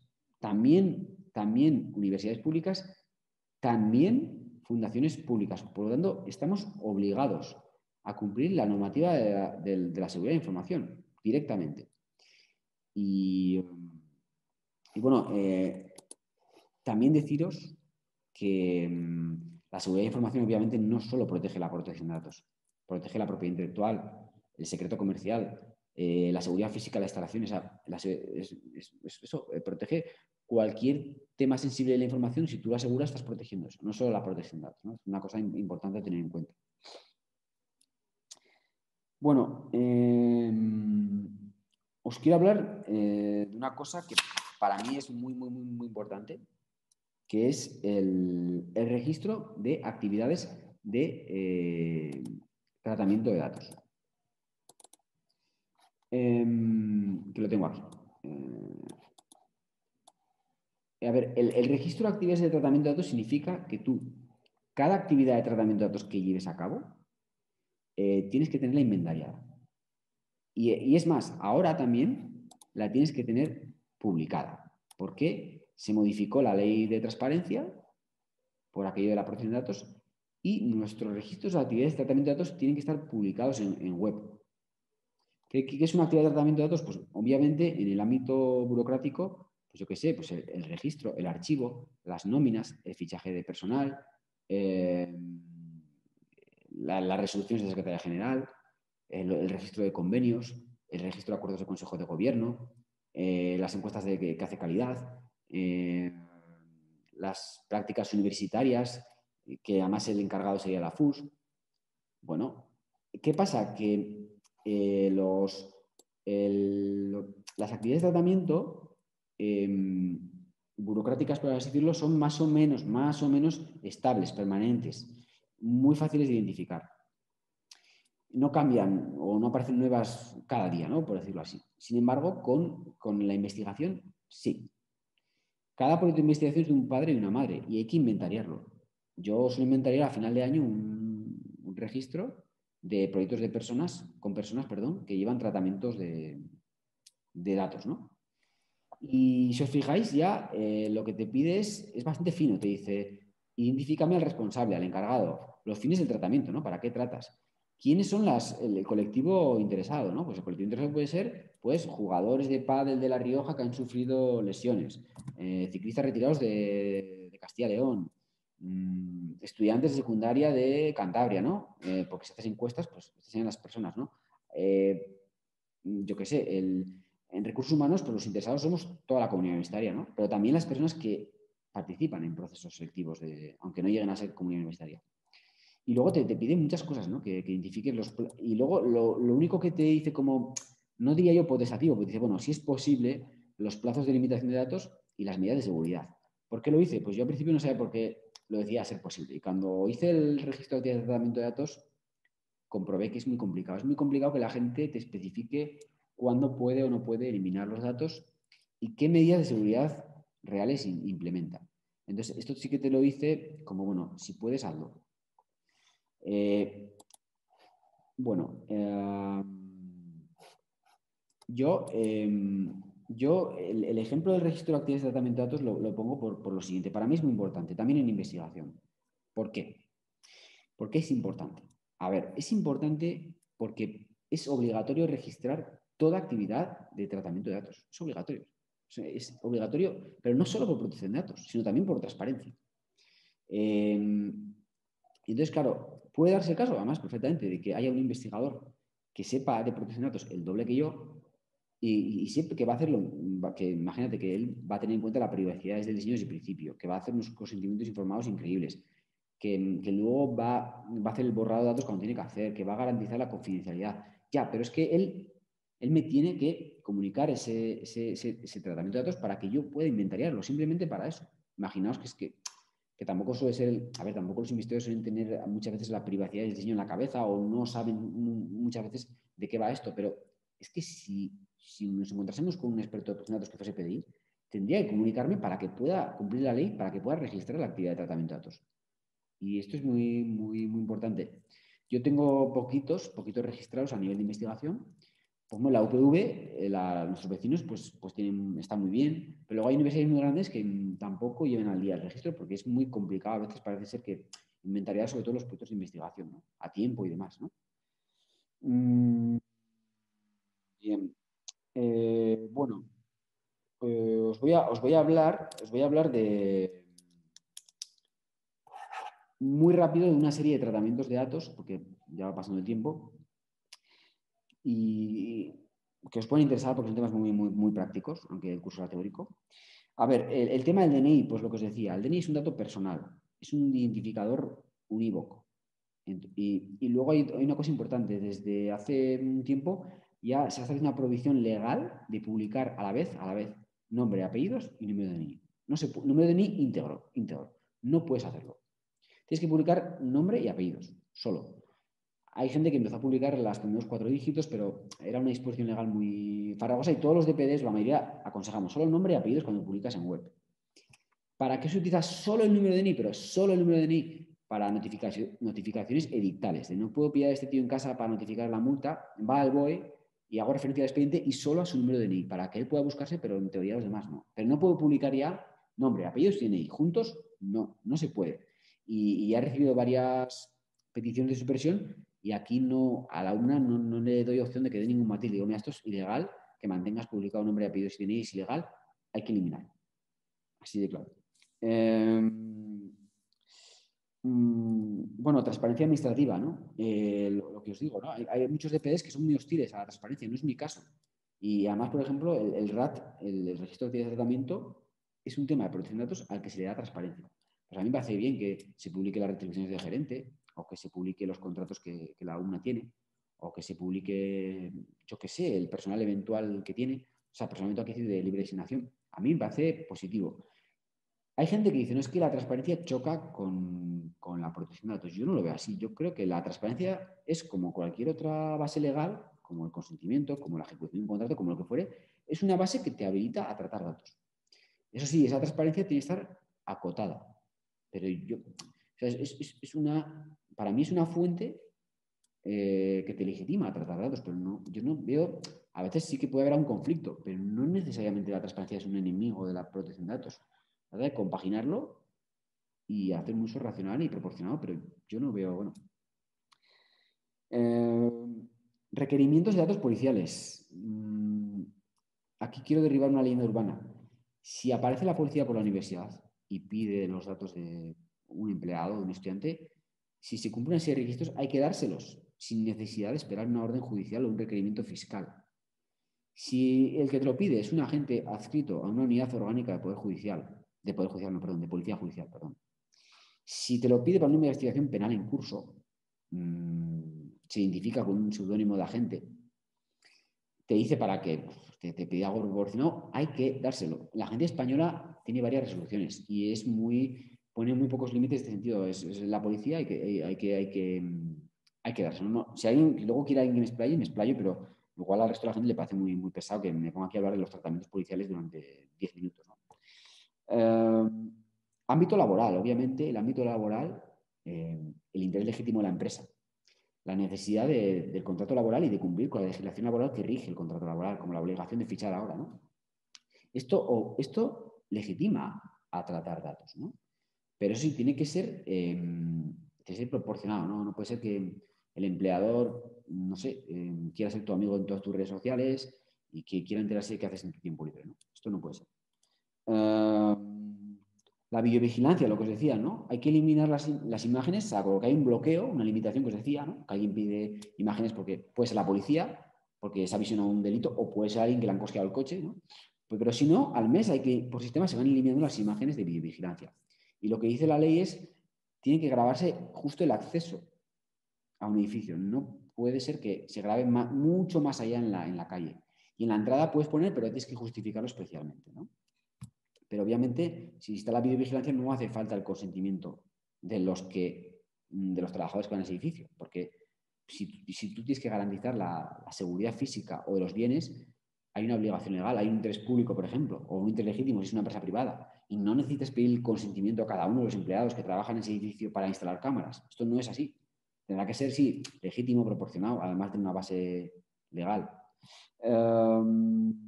Transferencia internacional de datos. Bueno, a ver, aquí cada vez se supone que legalmente, cada vez que tú comunicas datos a un país fuera de la Unión Europea o usas una aplicación basada en California, por ejemplo, estás haciendo una transferencia internacional de datos y necesitas justificar especialmente por qué lo haces. Esta es la teoría. Y luego, además, la Comisión Europea, por lo menos hace un año, solo tenía catalogados a 4 países con unas garantías más o menos equiparables a la que existe en la Unión Europea, ¿no? Los 4 países creo que eran pues, Estados Unidos, Canadá, Uruguay y Argentina. Los demás ya no. Pero ni todo con estos países lo mismo, ¿no? América, o sea, California. Tienes que justificar, o sea, tienes que dar una justificación especial porque ellos, en principio, no se rigen por cabecera por el RGPD, no se rigen. Otra cosa es que tú les digas, mira, cuando tratas datos de ciudadanos comunitarios o usas sistemas comunitarios, está sometido al RGPD ya, pero es como, no sé cómo deciros. A ver, ellos están allá, no están aquí. Y luego, bueno, luego hay voy a compartir pantalla enseguida para enseñaros una cosa muy interesante.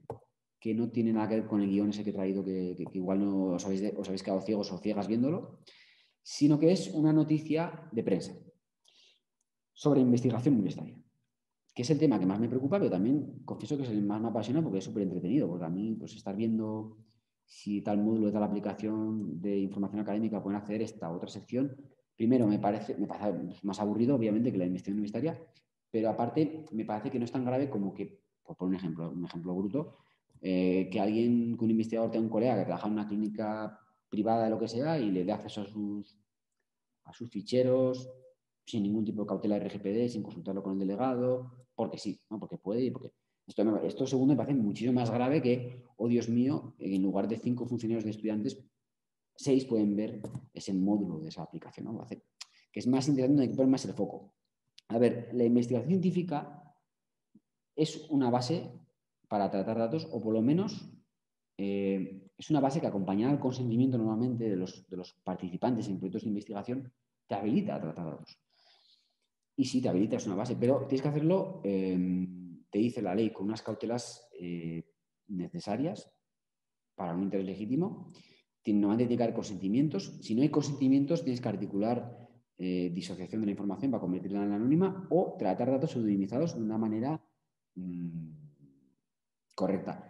Yo en los webinares de investigación me explayo mucho sobre la pseudonimización y la disociación sobre la investigación científica. Pero creo que aquí pues, está bien que hable 5 minutos, pero no que os dé el tostón Si luego queréis hacer preguntas, sí, luego entro, pero ahora no os voy a explicar la diferencia entre pseudonimización y disociación porque serían 5 o 10 minutos y sería muy pesado, pero luego si alguien pregunta sí que lo haré. Lo que sí que quiero es compartir pantalla para que veáis la que se puede liar con cosas que a lo mejor a vosotros mismos, o no sé, os parecen pues, una cosa y que os parece que la investigación científica, como que está un poco al margen de todo esto, que bueno, que no pasa nada, ¿no? Yo os va a compartir una noticia. A ver si me deja compartir la pantalla. Ahí. Vamos a ver. Vale. Pues ya está. Jada Data, que este es el... A ver si se abre. Bueno. A ver, aunque se abre el PDF. Poco paciencia. No puede ser. Esto no puede ser. No me puede estar pasando esto. Ay, madre mía.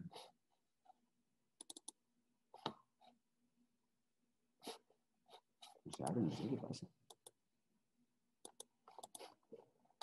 Bueno, me habría gustado que lo vieseis, pero parece que no.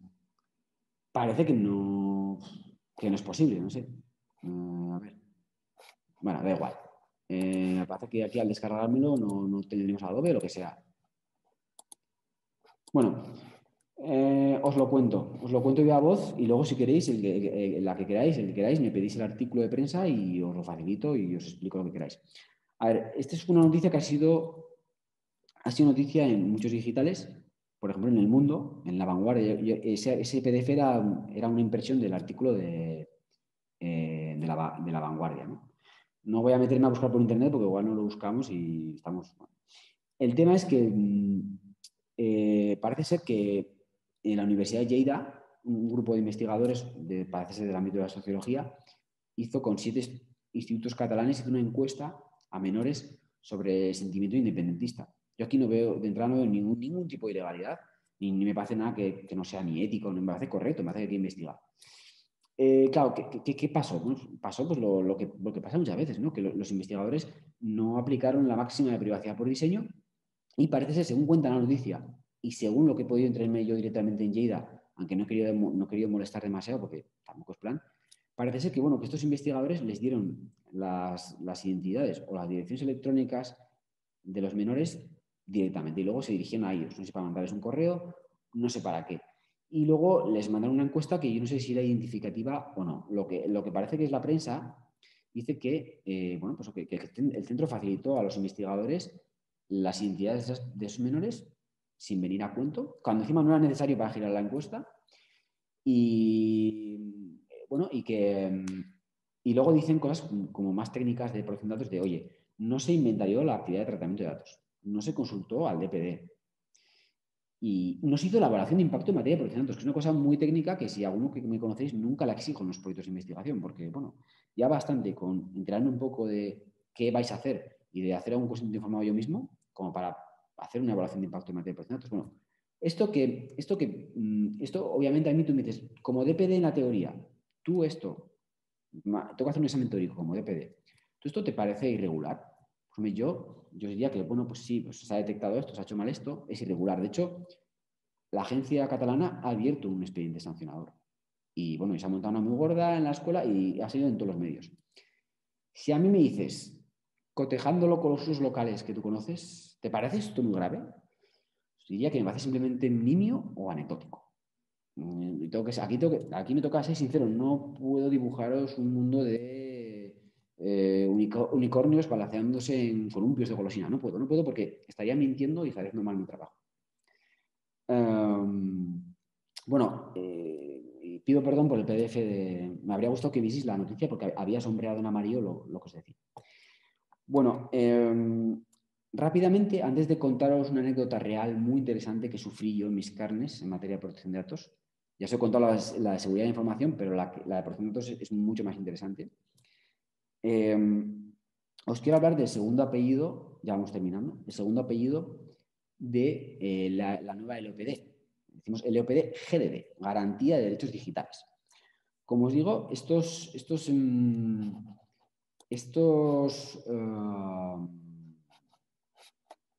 derechos, a ver si se abre el Word, estos derechos van más allá de lo que es la pura confidencialidad, la pura privacidad, aunque obviamente no se olvidan de la privacidad, no se olvidan de la confidencialidad. Y aquí los tenemos, ¿no? Y son pues el acceso, la seguridad, la neutralidad, la educación digital, la intimidad en entorno laboral, desconexión digital laboral, testamento digital, olvido en Internet.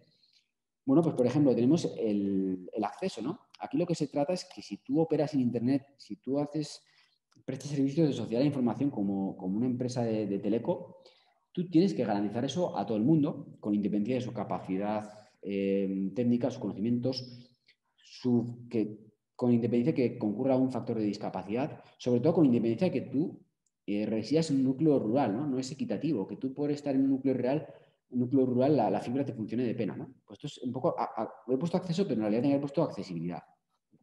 Seguridad lo mismo, ¿no? El usuario, vale, el usuario, siempre hacemos campañas, ¿no? De que el usuario tiene que ser consciente de su seguridad, sí, pero no sé, las plataformas de redes sociales, las aplicaciones tienen que garantizar que ya por defecto sus aplicaciones son seguras. Neutralidad. Bueno, neutralidad es un tema complejo, ¿no? Pero que quiere decir que, por ejemplo, es muy aplicable en el ámbito público, ¿no? Tú pones una aplicación para los ciudadanos, tiene que ser neutral. Quizá no esté muy bien que, en fin, que por el mero hecho de que te la den gratis, sea una aplicación que esté plagada de propaganda comercial o que incite a los usuarios de la aplicación a luego a contratar otros servicios. Esto es otra cosa, ¿no? Y luego el tema de neutralidad, yendo un poco más allá, las leyes de procedimiento administrativo lo que te dicen es que, por ejemplo, si la UNA o el Gobierno de Navarra necesita una aplicación para hacer X cosa, que la implementen ellos mismos a través de sus informáticos o que consulten el directorio de aplicaciones del Estado y cojan una. Y solo en el caso en el que no les valga ninguna, se pongan a contratar una externa, ¿no? Y además aquí no solo está el tema de la neutralidad digital, tal, sino también obviamente pues en los tiempos en los que estamos, bueno, cuando se contratan cosas, pues está el tema de la sostenibilidad financiera, estabilidad presupuestaria. La educación digital, bueno, pues hay que educar en las aulas a la gente a manejar sistemas de información. Y los profesores debería facilitaros, ¿no? Es muy importante la capacitación de los profesores, pero para ello, claro, tiene que haber medios económicos para capacitaros y tiene que daros facilidades, ¿no? Y que sea atractivo para vosotros, ¿no? Para que luego podáis también instruir a los alumnos. En la educación digital no lo he puesto, pero está muy vinculada al tema de políticas de impulso digitales, ¿no? Que al final los ministerios, todas las administraciones públicas, tienen que gastarse cuatro perras, como suele decirse así, en este tema, porque no todo es buenas intenciones, también hay que poner pasta, ¿no? Para que salgan las políticas. Intimidad en el entorno laboral, lo que os decía antes, ¿no?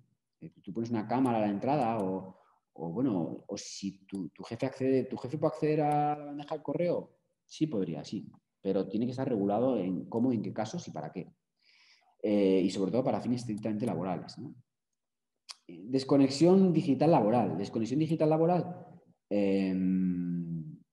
Bueno, perdón, lo de acceder al correo me refiero porque, a ver, vosotros como trabajadores no dejáis de ser personas, no os convertís en bots, pero entonces vosotros tratáis a otras personas vuestros y otras personas al manejar el correo electrónico.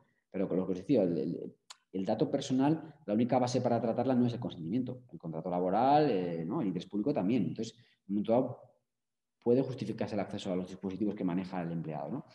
Desconexión digital laboral, ¿no? Yo algunas cuando me voy de vacaciones, en la respuesta automática, pongo un poco freak, pero pongo, bueno, estoy de vacaciones, no sé qué tal, y luego abajo pongo artículo, no sé si el 88 o cuál, o 89 del RGPD o el EPD, que es el que habla de la desconexión digital, ¿no? O sea, decir, oye, yo me voy y en principio desde mi casa no preveo conectarme al correo porque estoy de vacaciones, ¿no? Esto es un derecho laboral, sí, pero también es un derecho en el ámbito digital y en el ámbito de la protección de datos, ¿no? Testamento digital, esto ya lo hemos hablado antes, ¿no? Y el derecho al olvido en Internet, pues, a ver, es lo que también hemos hablado un poco antes de empezar la grabación y no, sin entrar en detalles, pues al final, oye, si hay una información en una web tuya, tú tienes derecho por lo menos a pedir que se suprima. Y luego habrá que ver compaginando con el interés que justifica su permanencia, porque una cosa es lo que justifica la publicación inicial, otra cosa es la permanencia. Pues de derecho a que se borre. El hecho de que sea algo verdad no necesariamente justifica que tenga que estar a la vista de todos, ¿no? Se me ocurre un ejemplo muy, muy tonto, ¿no? O sea, imaginaros, ¿no? Que, no sé, que yo, pues yo me gustaba la caza, ¿no? Que era cazador, imaginaros, ¿no? Y en un día, pues, no sé, una liebre malherida o la cría de una liebre se quedó por ahí y me la llevé a casa para hacerle curas y tal. Y al final me dijeron que no podías volver a soltarla y me la quedé. Bueno, pues, y de repente, pues, no sé, le cojo cariño a la liebre, me hago animalista, dejo la caza, evidentemente, y cuando pasa el tiempo me doy cuenta que mis imágenes como secretario de la federación o de la asociación de caza siguen en internet. Y aparezco yo rodeado de perdices muertas, embatidas, pues eso, oye, eso parece una tontería, pero eso puede dañar mi imagen actual, cuando además ahora igual me he convertido en un activista animalista, pues yo tendría derecho a pedir supresión. Luego, claro, luego habría que ver qué dice la asociación, ¿no? Si hay un interés informativo, ¿no? En mantener esa información, ahí habría un choque, ¿no? Es un ejemplo un poco tonto, pero para que veáis, ¿no? Que algo que, bueno. Bueno, bueno, yo creo que ya, antes de que empecéis con las dudas, os va a contar en menos de 5 minutos todavía. La verdad es que he ido muy rápido y no sé si me he podido dejar algo. Aparentemente parece que no. Por eso os pido que el que quiera y la que quiera, por favor, que me hagan más dudas después o sea, que me hagan preguntas después de acabar mi anécdota. A ver, mi anécdota personal en materia de protección de datos es bastante, a mí me parece surrealista. Os voy a contar. A ver, yo hace también 10 años más o menos, yo me registré, o me iba a registrar en un hotel, mejor dicho, con una persona que venía conmigo. Esa persona había registrado, reservado una habitación en un hotel de una famosa cadena hotelera, ¿no? En una ciudad, en Sevilla, para dar más señas, ¿no? Y esta persona era cliente VIP o cliente preferente de esa cadena hotelera porque por su trabajo pues, interactuaba con esa empresa, ¿no? Entonces ya le conocían mucho y bueno, no tenían apenas ni costumbre ni de... Sí tenían costumbre de registrarla, pero no de no hacerlo como era debido, ahora lo veréis.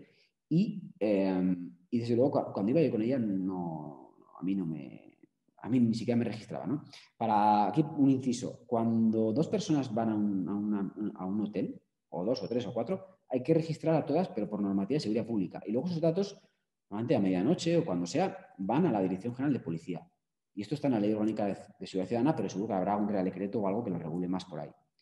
Por control de seguridad ciudadana de quién, porque eso es sensible, ¿no? Alguien no está en su domicilio o un domicilio particular, está moviéndose, es la ley, ¿no? una base para tratar datos, ¿no?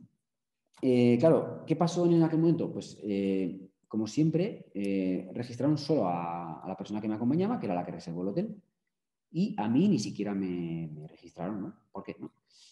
Cuando tenían el deber de hacerlo. ¿Qué pasó aquí? Claro, la persona que venía conmigo, casualidades de la vida, hace un año le habían robado el DNI. Claro, ¿qué pasa?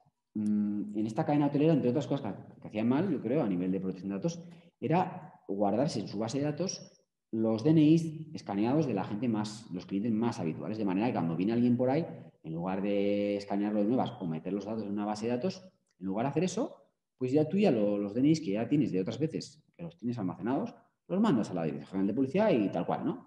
No te preocupas mucho por el principio de exactitud, de actualidad de los datos, no te preocupa demasiado. ¿Qué pasó? Que este hotel mandó la copia escaneada, claro, del DNI robado, porque ellos seguían teniendo la imagen del DNI antiguo, el DNI que le había sido sustraído a esta persona.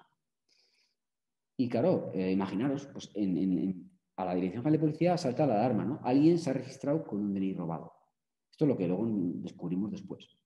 ¿Por qué os digo esto? Porque empezaron a pasarnos cosas raras. Yo creo que fuimos objeto de seguimiento. Y no sé, yo lo voy a explicar, ¿eh? Porque la del hotel, la recepción, no, bueno, yo creo que nos bloquearon. Se quedó bloqueada accidentalmente la habitación durante unas horas. Muy raro. Y nos dijeron que nos fuésemos a dar una vuelta. Al acabar la vuelta nos preguntaron qué relación teníamos entre nosotros, si vivíamos juntos. Me pidieron ya a mí el DNI, que es lo que tenga que haber hecho desde el momento, pero me pidieron en ese momento. Y me dijeron a ver si compartíamos algún domicilio, a ver si los domicilios con nuestros DNIs estábamos realmente empadronados ahí o vivíamos ahí de facto. ¿Cómo acaba la cosa? ¿Cómo acaba todo este chascarrillo? Pues bueno, este chascarrillo acaba con que el último día salimos de la piscina de la azotea del hotel y vamos hacia la habitación. Parecen dos policías muy ostentosos. O sea, dos policías no iban de uniforme, pero tampoco iban discretitos, como algunas han venido a la una por datos y tal. Iban con su chaleco y su arma muy visibles. Le llaman a esa otra persona por su nombre, se gira, bueno, le llaman por su nombre y dicen, bueno, si ese es tu verdadero nombre, y empiezan a reírse un poco de mofa y tal. O sea, daban por hecho que por lo menos esa persona no era ella, que estaba utilizando un DNI robado, que estaba suplantando la identidad de quien realmente era. Y pensarían de mí, pues no sé, pues algo parecido, no sé. Igual de mí pensaban que era yo, pero vamos. Y bueno, la policía nos obliga a entrar a la habitación, o sea, a entrar nosotros solos, tampoco, o sea, se portaron muy bien, ¿no? Eso no tengo que decir nada malo de la policía. Pero no requieren los DNIs. Pero la anécdota es que ellos, que además era gente ya de una cierta edad, que imagino tendrían mucha experiencia, ellos daban por hecho que por lo menos la persona que me acompañaba era una impostora, que estaba utilizando un DNI extraído y que estaba suplantando una identidad. Y era tan así, os digo tan así, aunque nos trataron, ya digo, correctamente, pero era tan así que cuando les dimos los DNIs y comprobaron, algo así tipo Águila 27, necesitamos comprobación, y dijeron los DNIs, y cuando les decían desde el otro teléfono, walkie, no sé qué era, cuando les decían que todo estaba correcto, a la persona que hablaba se le abrió la boca de par en par y se quedó alucinado, porque ellos ya daban por hecho pues que obviamente que por lo menos esa persona era una impostora y venían dispuestos pues, a detenernos, obviamente. Claro, ¿quién hizo mal aquí? Pues a ver, aquí la policía no hizo mal, pues pudo haber, no sé, extremado el celo, haber comprobado más, bueno, pero ¿quién hizo mal? El hotel. El hotel. Había un Real Decreto que ya está, bueno, creo que está, que ya perdió vigencia, el Real Decreto 2007 que desarrollaba la LOPD del 99, y utilizaba una expresión muy gráfica para esto. Los datos tienen que ser mantenidos puestos al día. Obviamente ese hotel mantenía en su base de datos una copia de un DNI robado. Eso no es un dato puesto al día.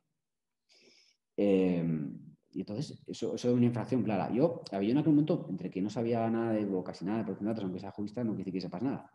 Y no tampoco era un follonero, pero si no yo lo hubiese recomendado, bueno, yo también, pero sobre todo a esta persona, de ir a la agencia española o antes de ir, decir, oye, mira, llegar a un acuerdo con el hotel, oye, mira, hemos tenido una visita policial, nos han tratado como presuntos delincuentes, nos han estado dando seguimientos, bueno, o nos paga las 4 noches de hotel o vamos a la agencia española. Y probablemente simplemente por reputación, yo creo que esa empresa nos habría pagado las 4 noches, pero también es lo que tiene no saber correctamente tus derechos en materia de protección de datos, ¿no? Y ya lo último, a mí, esta anécdota obviamente no se te olvida, porque que aparezcan dos policías a detenerte es algo que, pues, salvo que seas un poco kinky, pues es algo que te choca, ¿no? Pero que lo recuerdas yo creo que de por vida. Pero esta anécdota se me reactivó allá por el 25 de mayo de 2018, que era justo cuando el RGPD empezaba a aplicarse obligatoriamente y casualidad de la vida nos invitaron a 10, 20 PAS a una charla que venía un abogado experto en protección de datos de Girona. Y cuando se me activó mucho esta anécdota fue cuando habló del tema del DNI y él dijo, yo cuando voy a un hotel, yo no permito que escaneen el DNI. Aquí, os recuerdo que ni siquiera nos escanean aquí. Como estaba en su base de datos, dije, ah, ya vale, ya estás fichada. Pero este tío ni siquiera permite, este era también otro que se ocupa de los datos, no permite que le escaneen el DNI. Dice, no, vas y vas metiendo mis datos en tu base de datos, pero nada de fotografías ni escanear DNI. Y no, pues que hay un cambio y que un recepcionista dijo, no, pues esto es un cambio de turno. Bueno, pues da igual, espero a tu compañero. Claro, esto te puede parecer, pues hombre, igual te parece un poco... Yo al principio pensé, joder, qué paranoico, qué exagerado, pero luego automáticamente recordé el tema de Sevilla y dije, oye, pues a lo mejor no sé, no es tan paranoico, ¿no? Y bueno, pues eso es un poco lo que, en fin, lo que os puedo contar así. No sé si a mí me gustaría que a quienes les queden dudas, pues que me formuléis dudas, si puede ser.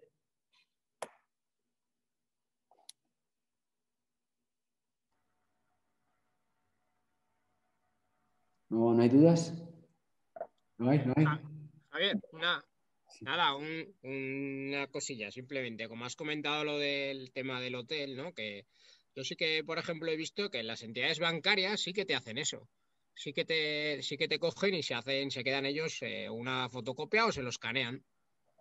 Lo del tema del DNI, dices. No sé si ellos alegan, yo porque una vez sí que me chocó, me llamó la atención y le pregunté. Y sí que me dijo que es porque les obliga al Banco de España que te tienen que tener el DNI ellos escaneado. No sé si... No, a ver, yo en el caso de hotel, yo fijaros, yo lo de no escanearlo hago referencia al abogado este experto de Girona, porque yo tampoco sé qué aplicación se usa para comunicar los datos de DNI con policía, no sé exactamente, igual este de Girona sabe mejor. Imagino que yo, por ejemplo, a mí no importa que escaneen, eso sí, es más, me prefiero que lo escaneen, pero de nuevas, no vaya a ser que, no sé, o sea, desde luego, como me han robado un DNI, me tendré mucho cuidado de registrarme en un sitio en el que puedan seguir teniendo mi DNI robado porque, como veis, puedes tener un problemilla, ¿no? Pero sí, yo creo, además, yo conozco a gente que trabaja en banco y sé que en su día sí que exigieron escanear DNIs. A mí no me parece mal que escaneen DNIs. De hecho, os voy a contar otra anécdota también de protección de datos. Cuando yo viajé pues ya a punto de, justo antes de la irrupción de la pandemia, viajé a Bélgica eh, a una semana a estar con el delegado de Lieja, de la Universidad de Lieja, y resulta que cuando a mí tuve un problema con la vuelta por el viaje, por el tema de que los ferroviarios de Francia iban a volver en tren, iban a estar de huelga.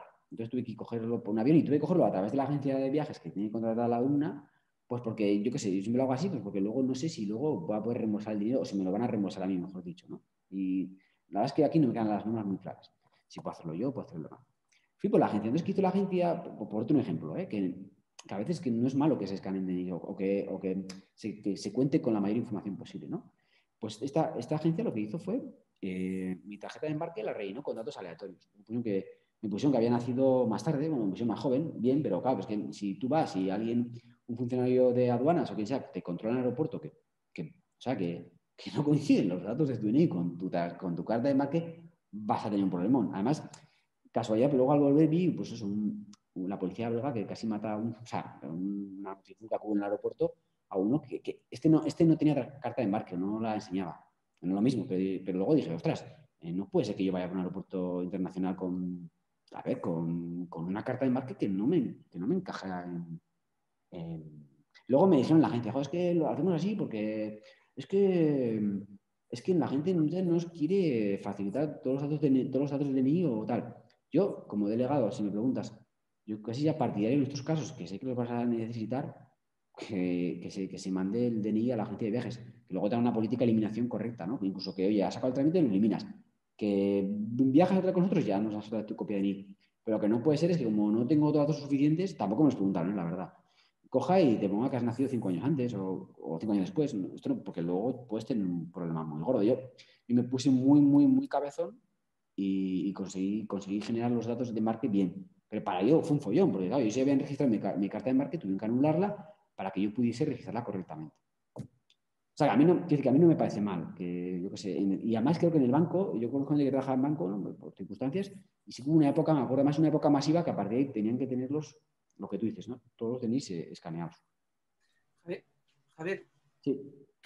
bueno, muy interesante. A mí me has generado muchas preguntas, pero solo voy a hacer una. Me alegro, luego si quieres más, cuando...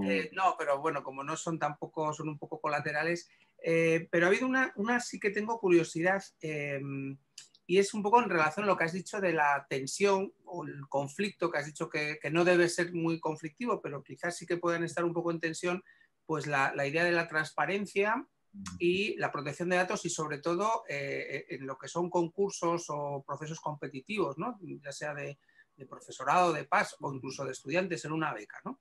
Es decir, si hay algún criterio entre lo que se debe hacer público y lo puede ver cualquiera y lo que deben ver los participantes en el proceso, ¿no? Porque ahí yo creo que más allá de lo que es la transparencia, también los participantes quizás tengan como un derecho mayor a acceder a datos que la universidad no debe hacer públicos, qué sé yo, el currículum o el expediente de un estudiante, ¿no? Pero los que concursan entiendo que sí, para poder, en su caso, contrastar que el proceso se desarrolla con las garantías. No sé si eso es algo que está más o menos ya clarificado o no.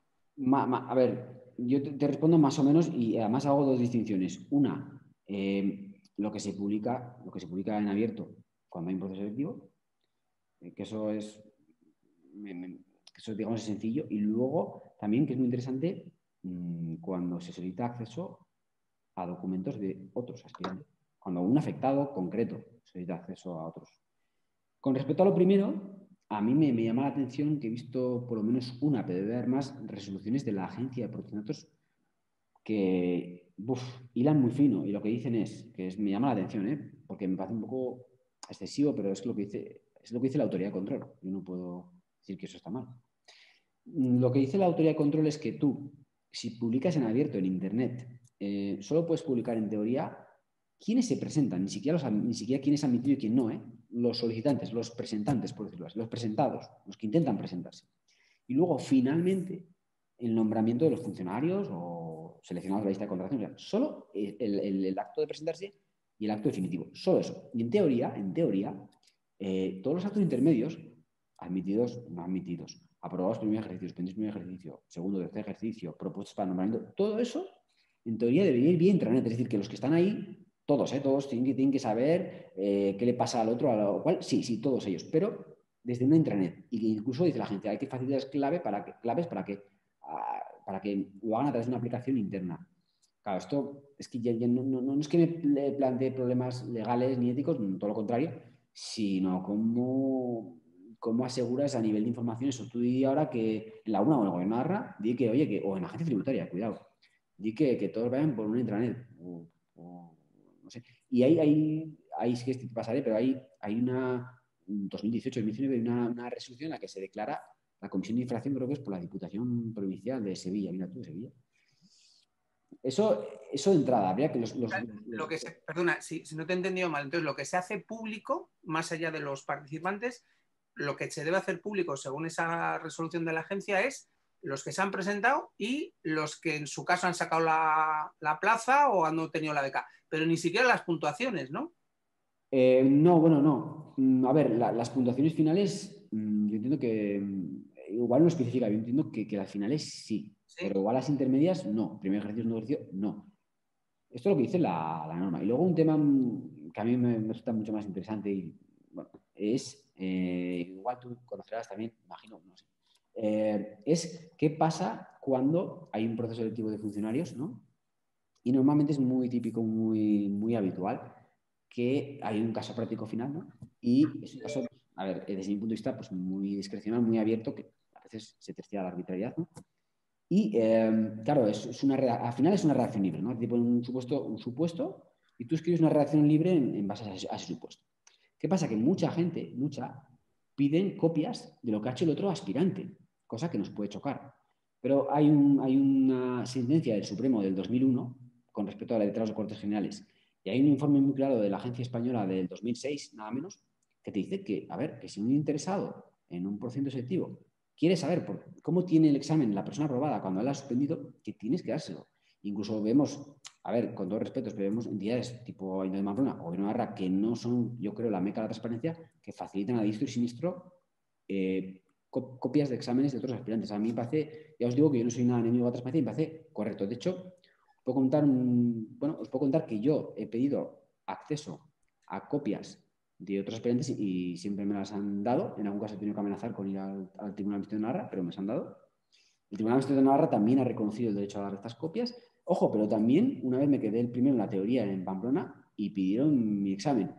También es verdad, y aquí sí que es un paréntesis, un inciso, que yo en la UNA, ¿qué he dicho? He sacado esos criterios, porque la UNA lo piden, y he dicho que sí que hay que darlo, pero he sacado esos criterios y he dicho, ojo, pero que eso no se hace. Hay que hacer que el que accede un compromiso de confidencialidad.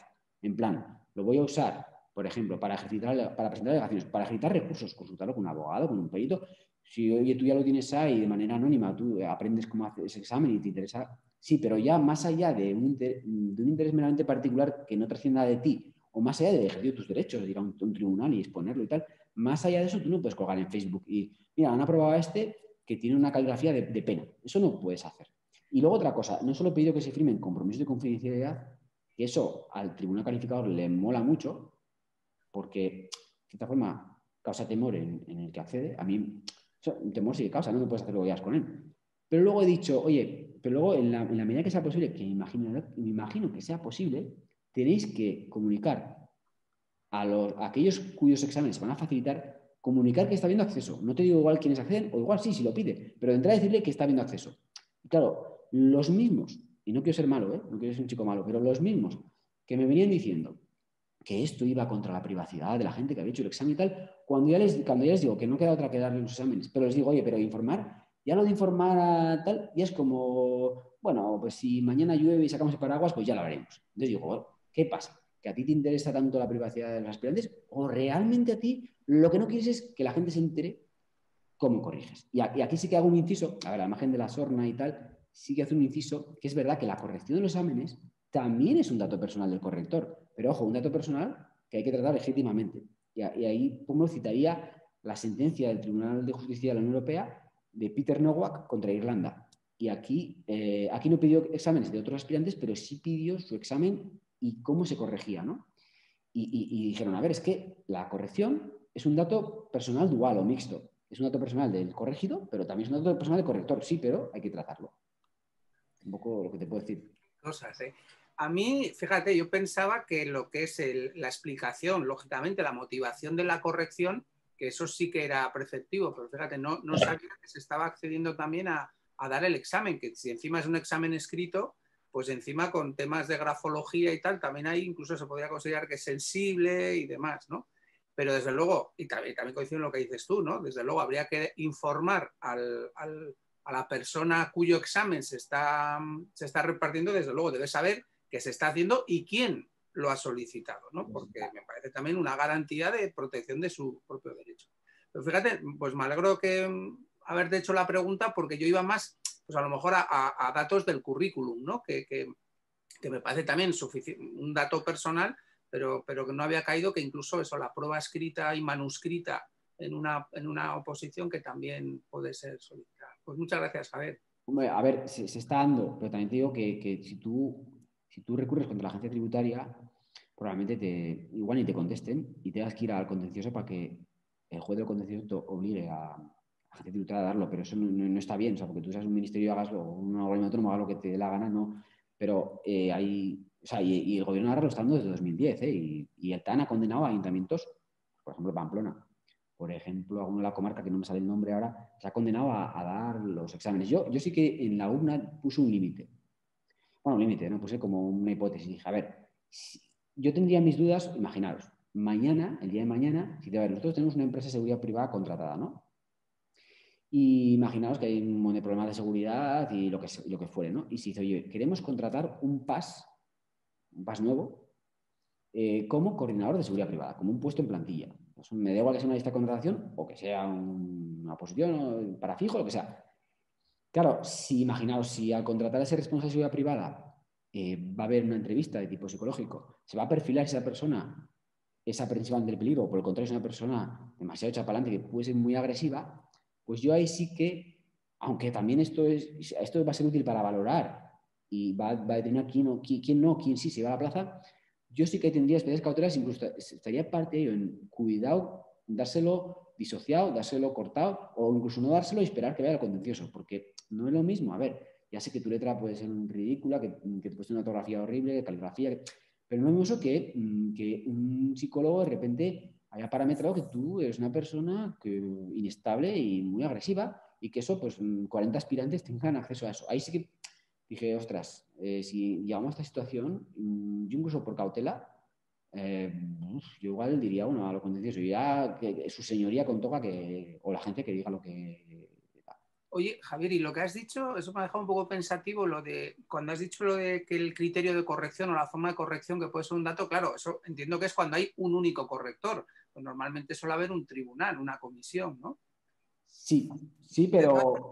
Bueno, y que no quiero monopolizar y además ya está. No. Eso también, lo digo también porque como aquí estamos muchos profesores, porque conozco un caso, lo que pasa es que no se ha resuelto, que ahí, con lo que me has dicho, puede ser un argumento a favor de la solución contraria a la que yo pensaba que se iba a dar, ¿no? Es el caso de un profesor que ha corregido un examen a un alumno, el alumno ha reclamado a la comisión de reclamaciones del departamento, el departamento ha estimado el recurso y quien ha recurrido ahora es el profesor que había corregido en primer lugar, ¿no? Y yo me planteaba si tiene legitimación, porque digo, vamos a ver, desde el punto de vista del ciudadano, ¿no? Y la administración universitaria, pues ahí la persona concreta, el profesor que ha corregido en primera instancia, no veo que esté afectado en sus derechos o intereses, ¿no? Se ha ido al contencioso, ojo, ¿eh?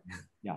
Y entonces ahora con lo que me dices, digo, bueno, pues a lo mejor sí que se puede entender que hay algún tipo de interés o cuestionamiento de su labor como profesor, ¿no? Pero yo lo veo un poco forzado. Ahora, con eso que me has dicho, pues un argumento. Bueno, a ver, o sea, lo que dices tú, yo haría una distinción. Es decir, si a mí tú me dices, oye, este profesor tiene lo que os decía, ¿no? Derecho a información de acceso, a qué datos suyos han tratado, a qué nivel de corrección se ha facilitado, a saber vosotros cómo habéis valorado esa corrección suya, derecho a acceso total.